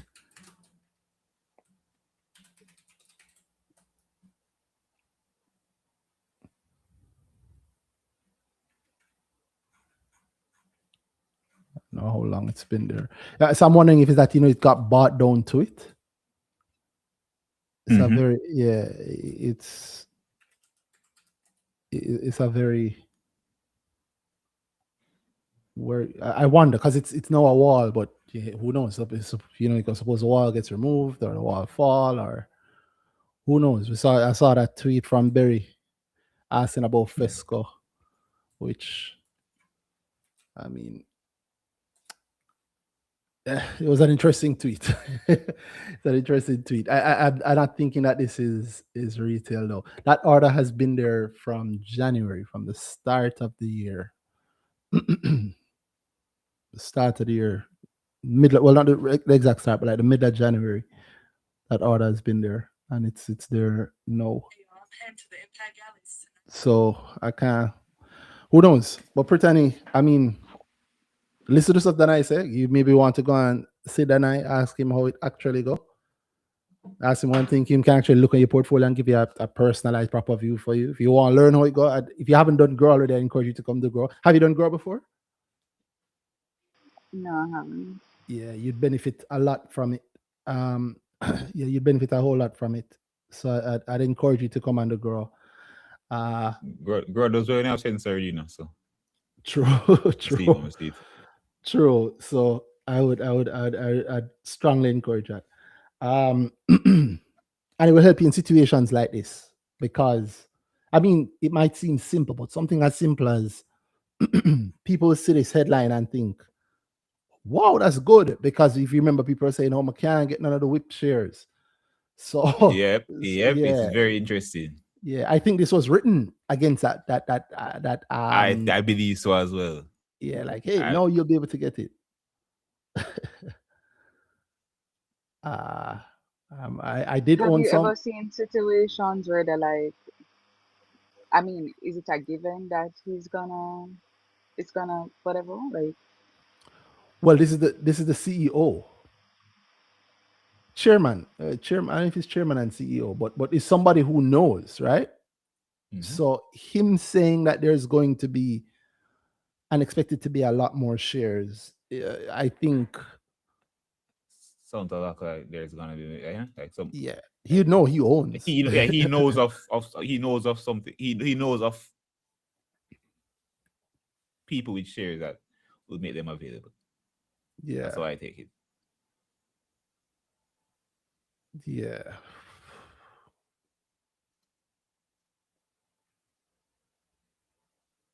Take sleep, Mark. Very, very interesting. Like I owned some. I mean, I think I even tweeted it that I owned some, and I also tweeted that I no longer own, and I'm not rushing to buy. I'm okay watching it. I'm not rushing to buy, but don't take that to say that it's not good to buy, and also don't take that to say that it must drop. Me personally, I just there's so many other options out there, so many other things. Sometimes just okay missing it because you're talking about Fisker right now, and I don't think I've bought in a while. I don't know when I sold last, but I don't think I own any right now. That's my disclaimer. I even check in if I did own it anytime recently. I think I sold, and but that's not that it's bad or anything. Just I'm fine because I'm doing other things I'm okay with. Yeah, this risk isn't the risk that I at least am not comfortable. Yes, I don't have to touch it. I have other risks. And that is a big deal people don't get. I think we've spoken about that so much, but I think it largely lives within the place for people who are doing it, like you're doing this to a certain level, and I think that's where you get it. I think I can talk to man like Tav about this, Jerry, and they get it. I think, or even Phil, who is on the line. Oh yeah, I know. Even I know. I can have to. Phil has done. Yeah, I mean, you know Phil portfolio in certain ways. The parts of Phil's portfolio people see, and that's a good testament to that specific line. Around seeing risk and whatever, and this is risk I'm willing to take. And you see it pay off in many times, very publicly. Mr. Big Bucks. Yeah. A master class in risk management, I think, is what he's been doing. Is what I think he's been doing. Yeah, man. Yeah, the money man himself. What's up? Boy, I'm there. Right off the bat, what do you think about this Fesco thing? You think it's retail? Have you looked? Because I haven't looked at all. This is my first proper look. So you think it's retail? Well, the kind of volumes and the way it's trading, I don't think it's all. I don't think it's all retail. I think retail is involved. Retail did it. Yeah, but in terms of what's really moving the price, because I don't transfer maker heavy buying off of that large sell order, and like I've seen it a lot of times when even if there's a perceived catalyst for a stock, if you want the stock price to stop go up, you just put a big sell order there. Or when it reach that big sell order, people just stop by. You sound like a billionaire I've met. Rather than see it as a no. But rather than see it as an opportunity, the natural response of I would think the average investor is to say, oh shit, Fair, yeah, hold stop. on, fear Yeah, and stuff. Either stop buying or you start putting your buy orders lower rather than buying off of that. yeah, Mm-hmm. man. One of those things I So teach advanced grow wall and bucket strategy. But this yeah. this is looking to me more is looking a lot like Trans Jamaica. Mm, Yeah, that, meaning not retail to me. Mm-hmm. Mm-hmm. yeah. Yeah, it doesn't look retail to me. The buying up, even as I said, the buying up to that wall, buying all the way up to the, but buying right up to the wall like that is not something And you then see a buying lot from of. the wall. And buying from the, Then it that's was at true too. 830,000 units. That's true Trade too. at 350 today. Yeah, I mean the Mm, largest amount of shares traded at the highest price. That's not. Mm-hmm. Mm-hmm. Mm-hmm. Mm, and then I remember looking at it. hmm I don't have any Fesco shares at the moment, but seeing that okay, that big wall, that big order was there at 350, and hmm then a sell order come below it at 349, and that was being bought from as well. That's earlier in the day or So like again, if you in the afternoon. Yeah, 350, 340. A lot of 349 was. a lot of 349, Yeah, yeah, another good feature of my money J, the replay other day like that yeah, is. man. Oh no, yeah, no, this You is can see not. that's actually the No, this second yeah, largest volume too. broker linked orders, but this is not retail. Yeah, I Mm, don't think this is retail at all. Nothing wrong with that, by the way, people. I mean, the shares. If you sell your shares and there's the money hit your account, is it don't matter who did, right? It's the hit Yep. your account. Yep. Yeah, so Yep. nothing wrong right. with that. It's just from the Indeed. retail, from the forensic POV. Mm-hmm. What's going on? Yeah. Yeah, music sound. I can tell there's music playing, but out the road, you know. The people in that building over there look like they're dancing. The Brittany, dancing. come to grow, Brittany. There's lots of opportunity in the market, but there's also lots of traps. Come to grow. What I teach you to do is to be able to identify all of them. And not just you, to everybody. I'd encourage you to do that. evermickle.com/GRWR. You get a whole heap of discounts, including to My Money J and including to Sitting with Danhai. Yeah. So, Sir Phil, what you think about the episode so far? I mean, the Yeah, episode man. tonight, because I we're not going like all it night. actually. I want to come in on the Musson conversation, man. These We guys still are are, going. Feel free. yeah, man, Yeah. legendary. I like when you're going down a road saying, yeah, you fix the road, fix the economy.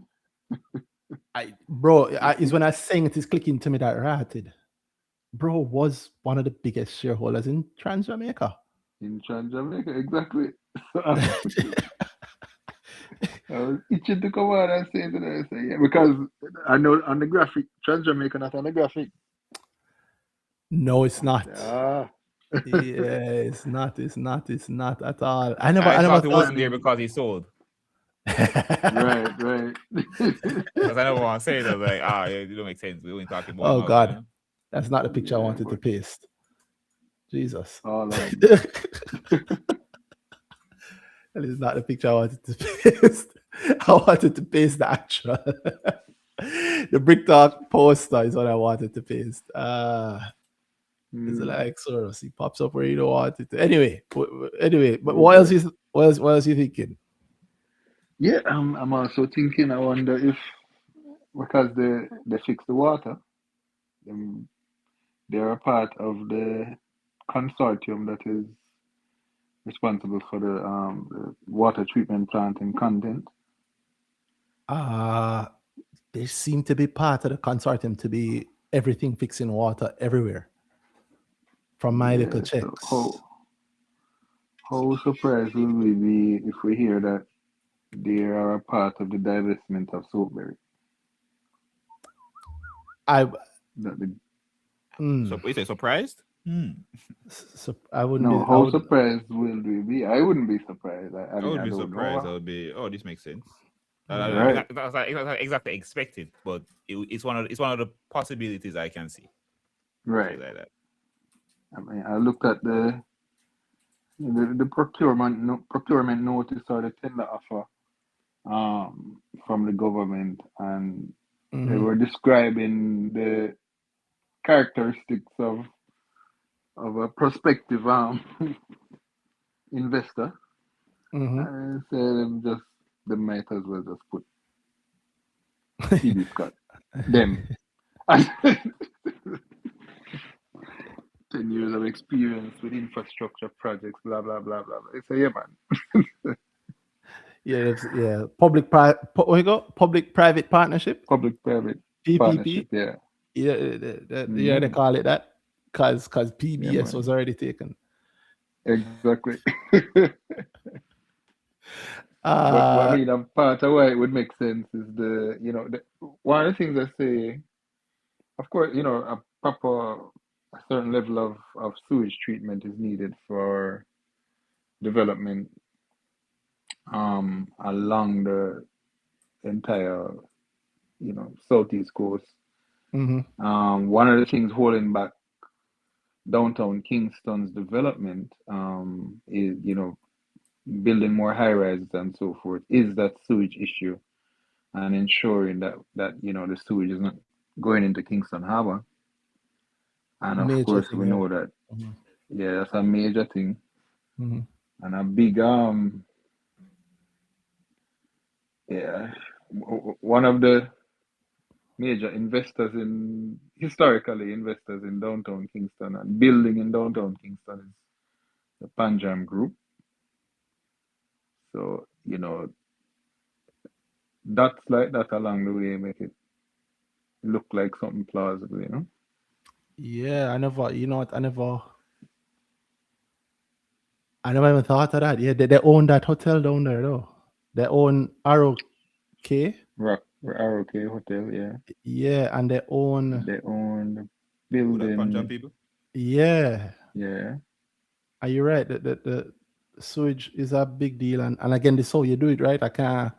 I can't put 2 or 3 high rise down there if you can't flush the toilet, have it go, Hmm. and you can't have it go to the Yeah. harbor. That's 100%. And Matthew Samuda, the minister Samuda, is definitely not going to allow that to happen. Yeah. Which is the right thing. I I see found them this harbor too, interesting. so Yeah, of course, damn right. And he's like, it's also their harbor. It's also their, it's also their what the harbor. life? Wow. Jeez. Wow. The other harbor Yep. is also theirs too. Their ships. Yes, It's sir. their ship. Is It's their their ship? wharf. Is their harbor? Is their water? Yeah, you're right. I wouldn't allow I wouldn't put a toilet in my driveway. That's Wow. right.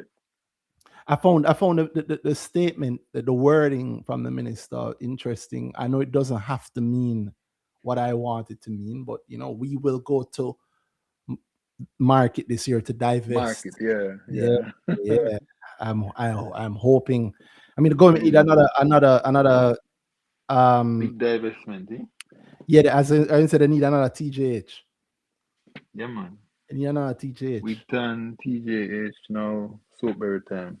So I thought, or I think of Wigton. I think of, how do I put it? I was hoping that it's gonna be the airport authority thing. In fact, even though the pressure on the airport authority, I thought that the Yeah, King Air, the Mobile Air and the King Air, yeah. I've been hoping that that's the new Trans Jamaica, but Soapberry also, we've been waiting on Soapberry for a long time, so Definitely. maybe that's it And too. even But Port Authority is another one in the pipeline, or mm, some element of the Port Authority that said that they would likely to come to market with. Yeah, imagine Asia still this and the money take a piece. I still bother me. Them Say they say, miss if you are Asia. coming, same, bro. Same. Yeah, still bothers me. We get a little Ajas-ish taste from CHL, but it's not quite what we don't want yet. 100 million to 150 million investment. Yeah. Can the market handle that? The US? Yes, the market can. That's like 16 bill. Yeah, man. Yeah, the market can take that. You can Big manage, listing, but the market can Can take manage. that easily. Yeah. It's so funny, like at this level, you really do have to wonder, but no, the market can. Look on whips, bro. Look on whips. Yeah. Right? With market cap up there. But But I'm thinking like 100 in. Of Jamaica course, is yeah, Transmedica's pretty large. Wissinco's pretty large. right. But I think, and granted, it's not retail. It is definitely all the pensions and all the things, all the entities. It's another big government divestment, but it should. I like that it happened, and I'm hoping that it's because of the government seeing the power of the market, especially with Trans-Jamaica, them eat twice. Yeah. Yeah. Like that. And pretending still I there, noticed- but what the point she made about True. energy, there's energy around there's potential energy around the soapberry plant also. Yeah, I don't know, not that I'm saying that it must be something that's but there's potential energy around that. Although when you said energy, I was thinking around those lines, but I was not expecting the switch to FESCO and whipped, although that is energy too. Right. Yeah. Sorry, Phil, you're saying something.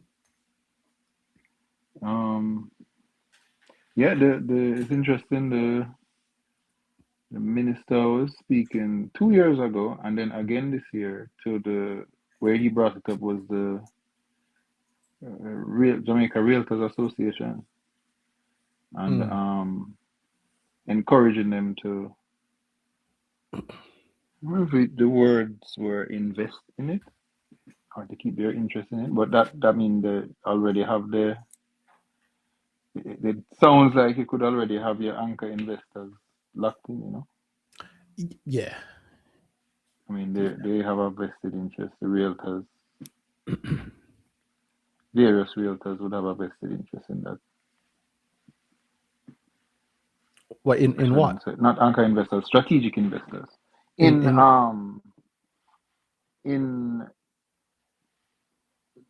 the sewage plant that would make further real estate development sustainable or feasible. Well, how real estate is probably the most.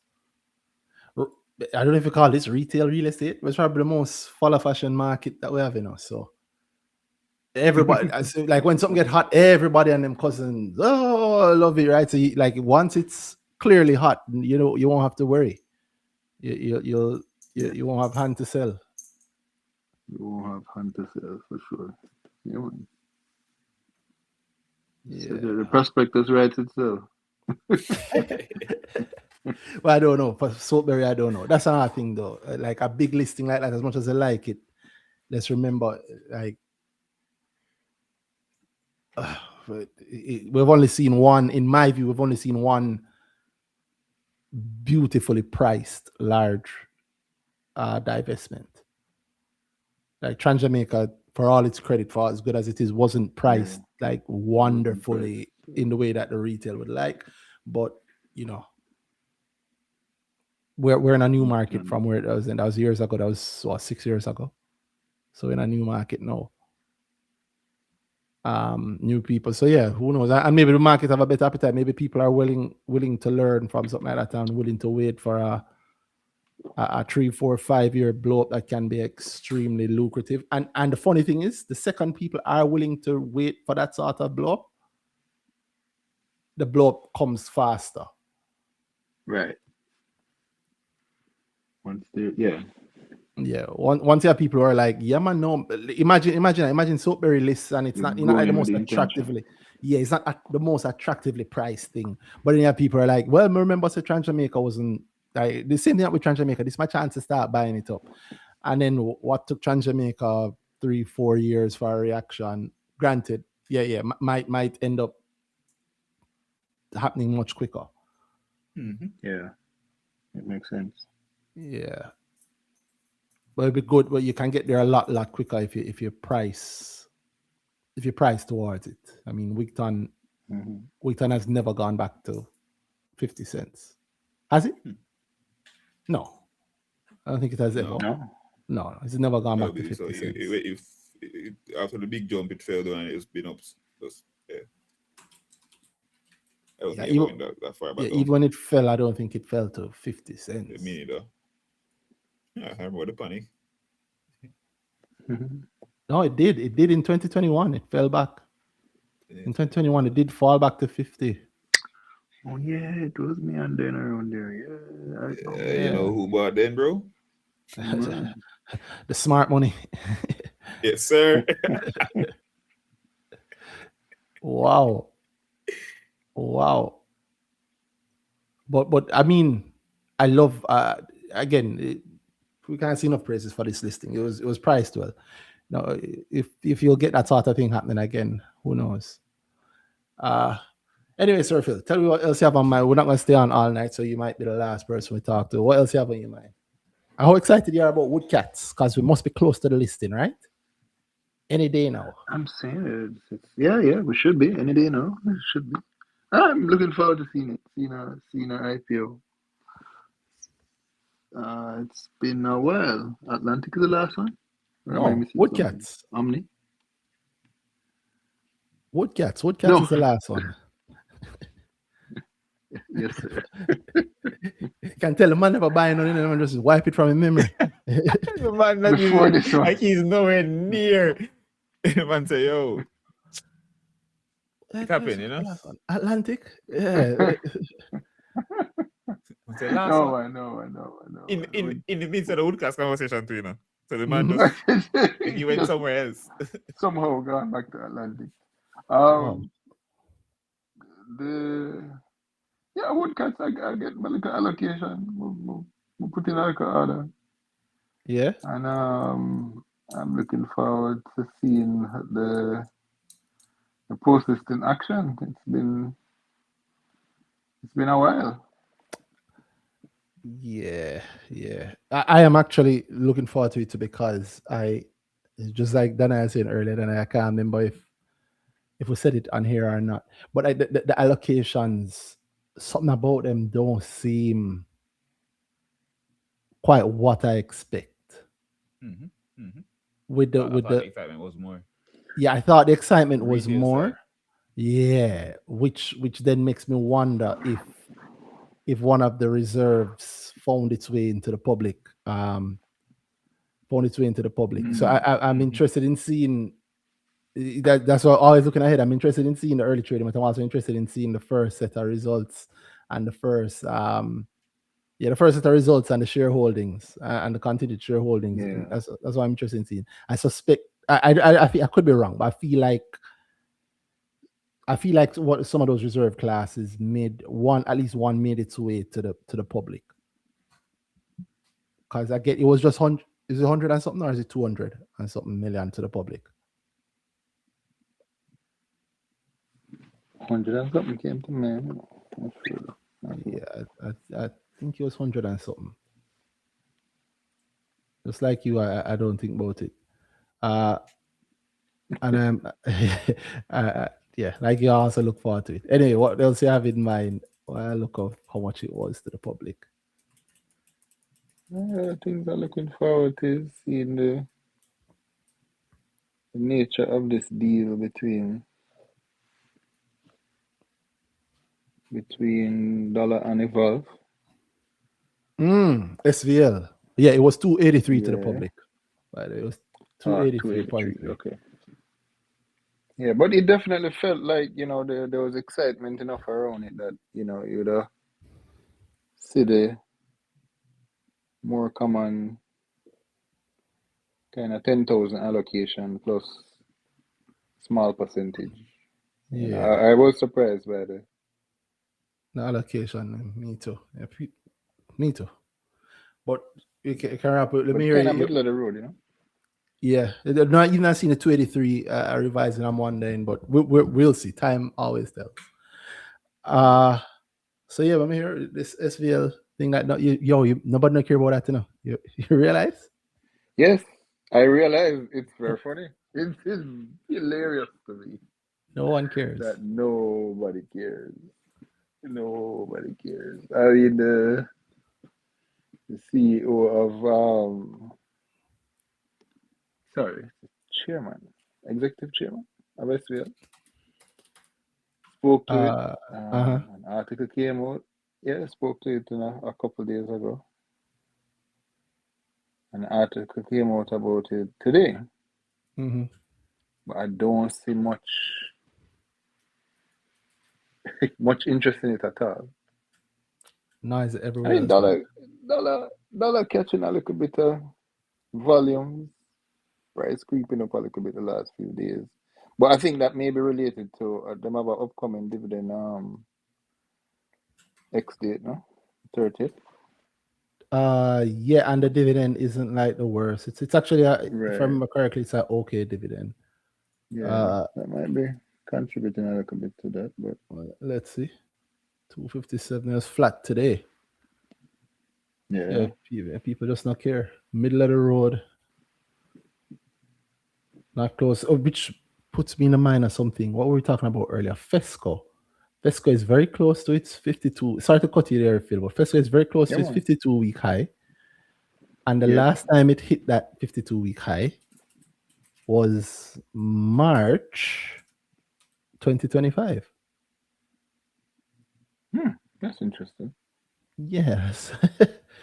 Yeah, 52-week high, Okay. March 31st, 2025. And that was 354. Yeah, here we are in March 2026, heading towards that 52-week high. I say it feels very burrito. Yeah. But yeah, dollar, dollar staying pretty stable at this 250 odd level. Yeah. This despite a great dividend. I said okay dividend, it's actually a great dividend yield. 2.3% is I think either the best or the second best, or it's definitely there in the top 5. Mm-hmm. And when was the well, you can still qualify? Well, my money JA says I can still qualify. So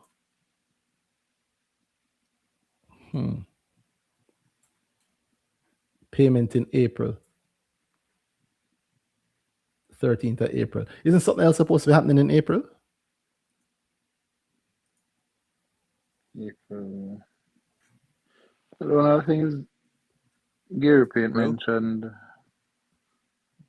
he mentioned something that that they might be announcing in April, but you know them thing go.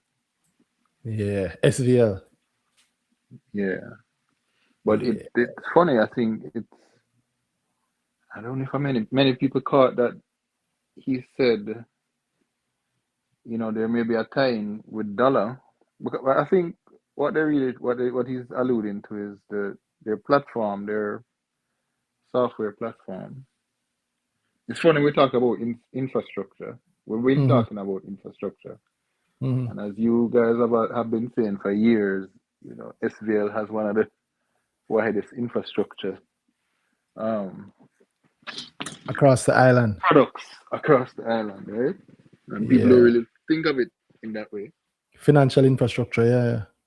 Financial Mm-hmm. infrastructure, and you know, they've obviously built the lottery products on that, but now they've gone into remittance and bill payments and stuff.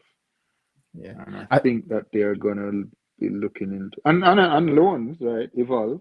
mhm. Yo, I think one of the easiest ways I often try to show people that is like how we see it, but we don't think we see it. Like I point out that is one of the things that I grow. I point out that one of the biggest sellers of phone credit in Jamaica Yes. is SVL. It's a lottery company. And when I say to everybody, like when I explain it, nobody, like as a Jamaican, you're not surprised because everybody knows that you can buy credit from the cash pot machine. Right. Like everybody knows you can get credit from the cash pot machine. And you can get cash pot anywhere in the island.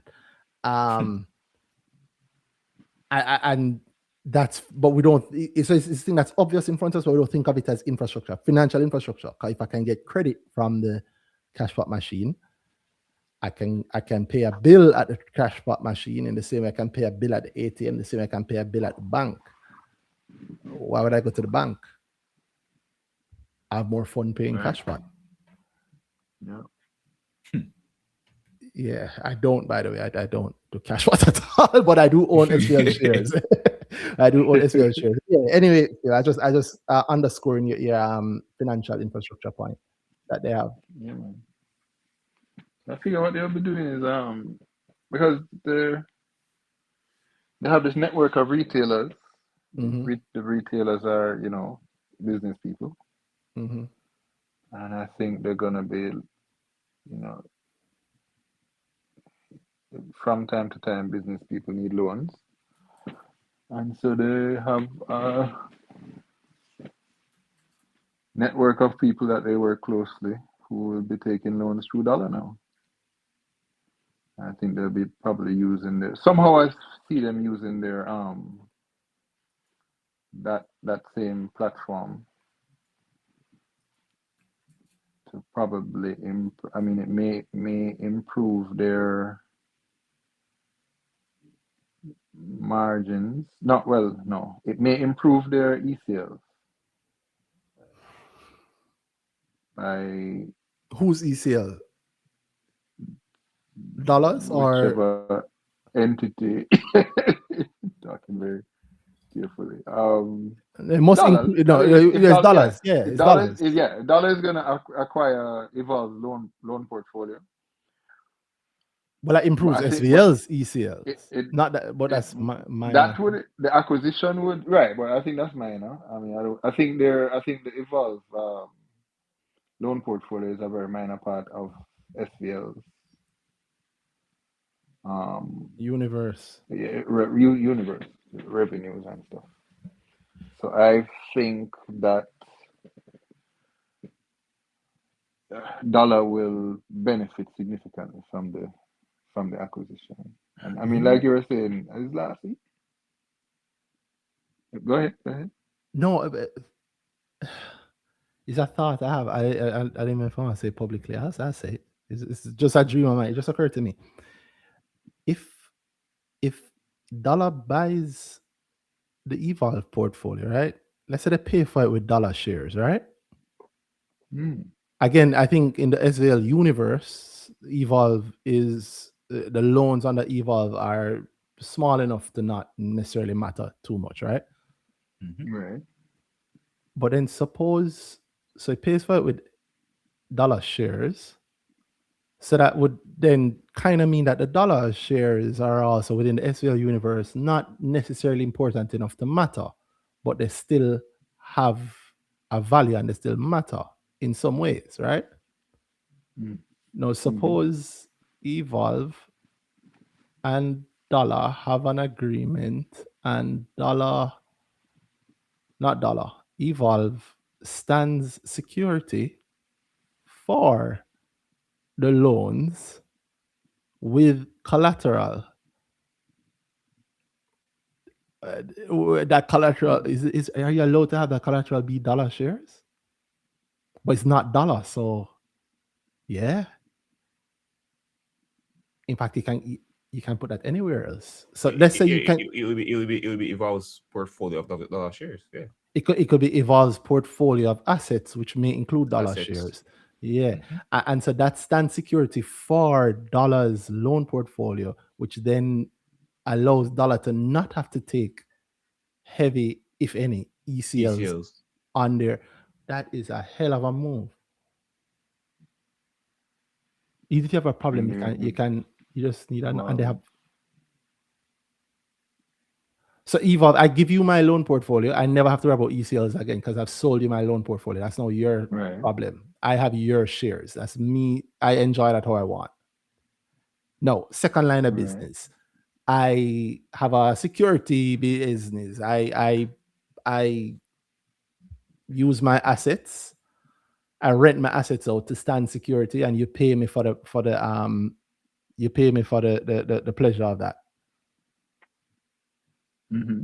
And that security you can use to secure things, right? We insurance. exchange that a loan like it's insurance. Yeah, we exchange a loan portfolio for Yeah. these assets, so it's value at least the amount of the loan portfolio, or maybe close enough. And under ECL rules, you don't have to take ECLs, or you can take much lower ECLs if the debt, the loan is secured. if it's secured. Mhm. Yeah. So in giving you my portfolio and taking shares and then securing the portfolio with whatever assets, which may include your shares, again, if it's allowed, I have solved that problem for both parties. And shares listed on Level one. an exchange or level one, Level, like yeah, a level one asset. correct. That is a hell of a move, which then allows you also to maybe write back any of the heavy ECLs that you would have taken previously.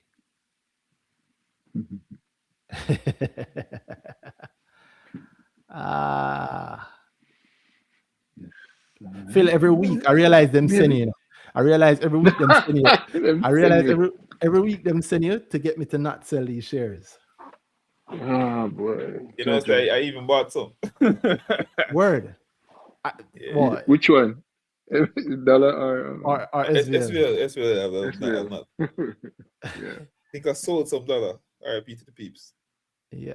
Not that again. It's not that this bad or anything like that. It's just where it was in my portfolio versus the other things I want to do. I'm still in. I need money. I had a very good week, and I need some more money.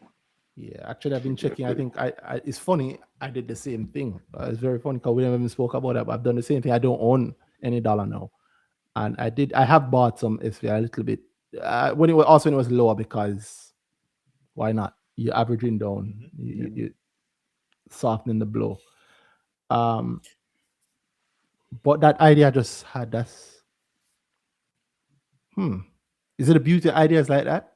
Is the beauty of ideas like that is when you also have the ability, like you have the institution. It goes right back to that same talk we're having earlier about PB Scott and like why not have a brokerage? Because it is one thing to like know it, map it out, and then you have to go convince somebody, and maybe the person have the vision as you or whatever. It's another thing when you own the brokerage. We can just go do it. We can exactly. go do it.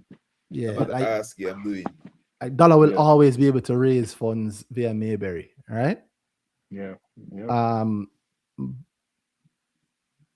But it's another thing if dollar have to like convince another host to no, trust me, this idea can work. Yeah. And I've seen it across the board. That is in finance, in entrepreneurs. Like how much would it's a strong point just being to do it. You don't have to ask somebody. How much would Kintyre give to be able to have a broker that would do what they would even slightly like? That's true. Yeah. A 2-time now him give a right issue, It's the second coming of the right issue, which can't come all now. Just need a broker, I guess. Just need a broker. If you have a broker on the board, then it's like, If you had a broker, you wouldn't have an issue. Exactly. No issue. Well, there would be a rights issue. You are a broker. Yeah. True. Yeah, there's opportunity there, but you can give now enough gold for one night. I have to think about that ECL idea. It's a good point that you raise, Phil. It spun me down a nicely. I've just thoughts, not necessarily. It's a thought to look into. Yeah, there's a beauty, bro. After I tell you, having conversations with you, I can truly get the creativity that I don't hear. It's a thing to hear about, and you see it done, and you say, "Oh, thing that," or somebody to think about that, and I feel like often I have to think on, "Oh, I don't get this conversation otherwise." Same, my brother. Same. That's why I have the grower group, and that's why I have you guys. So I have the brick talk too. But it's a hell of a point. I think about is blowing my mind. Mm-hmm. It See how solves a deep that can go. It's not just yeah. In my mind, already working out. Like if you can't do it, if let's say you can't, you're seeing a third entity. If let's say they're like no, exactly. Ah.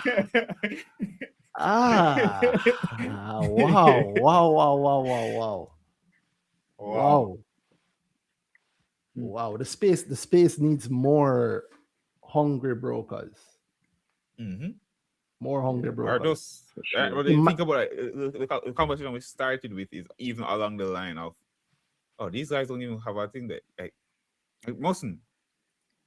They come with the creativity, they come with the ideas, they come with the doing things, and the reality is, oh, we're not a broker. We're just gonna get the broker to work. Imagine if that mind was closer to the brokers. I'm hungry, I'm creative, I do something. Like, it wouldn't be only two guys doing it. Because the truth is, the reason you have those guys doing it because they're those guys. A lot of other people in their shoes, in their companies, not really think along those lines. But if I go to the broker and the broker tells me, say, oh, we can do this way, and they're sold. Yeah. Yeah. I'm not sure which. Yeah. Yeah. Imagine that. Imagine a house that you could go into Danhai and give them the idea and tell them you want to do it and they're on board with you. I can't think I can't think of any right now, actually. That's sad, but I can't think of any. And I know Mayberry do it if it's great for Mayberry. I think if you're PB Scott, any host would be happy to do anything for you. So you have the pick of the mill, but for everybody else, you have to go work harder. Just so you got people. Yeah, if you do like me. One time I used to count the shares on my finger. Now we have my money JA because nobody else not gonna come do it for us, so we have to do it for ourselves. Do it for yourself. Yep. Wow. And I think that maybe that's a great thing to end it on. And if you had anything else you're gonna say, Phil? Yeah, man. No, man, I'm good. All right. Well, thank you for joining us. Thank you, Brittany, for your questions and the things that you pointed out. Brittany, I wasn't joking. You probably want to come on the grow. The next grow is at the end of this month, March. Yeah, you should probably come and do it. Anybody else listening, you should probably come and do it too. It helps you to understand the market better. It helps you to understand investing better. It works in a way that I can't overemphasize it. I need to. I saw in the groups when I say you need to sell it better. I need to sell it better. I know I need to sell it better, but the truth is, there's nothing else quite like it. I know there are other people doing other courses, can knock other people doing other courses, all that stuff, but I can put my neck on the line for grow. Yeah, man, and grow. There's no. I can also say it's the best. There is nothing out there better than it. There's the best way to learn about investing on the market. It's the best. It's a guide. It's a guide that I wish I had when I started out. 100%. And the first time you get burning a stock or you burning something that boy I didn't know, I should have know. Grow would save you from that. The second time you get burned, Grow definitely save you from that.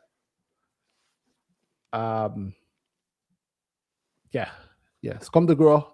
If you don't want to do it, link Danhai. And we lost Shae earlier. I don't know what happened with the sound and Shae, but if you want to get your mental right, link Shae. If you wanted all three, that's the best thing that you can do. Thank you guys very much. It's been a wonderful episode. Thank you, Danhai, of course. Thank you, Shae, if you can hear this or if you're watching this in the future. And it's been another Brick Talk. Anything you want to leave the people with, Danhai? Yeah. And not much, but big up. Thanks for big up, Phil. Thanks, Brittany. Phil here every week, so we get a big up, matter thanks. Yeah, man. Bless up. Well, yeah, man. Enjoy your weekend, people. Thanks for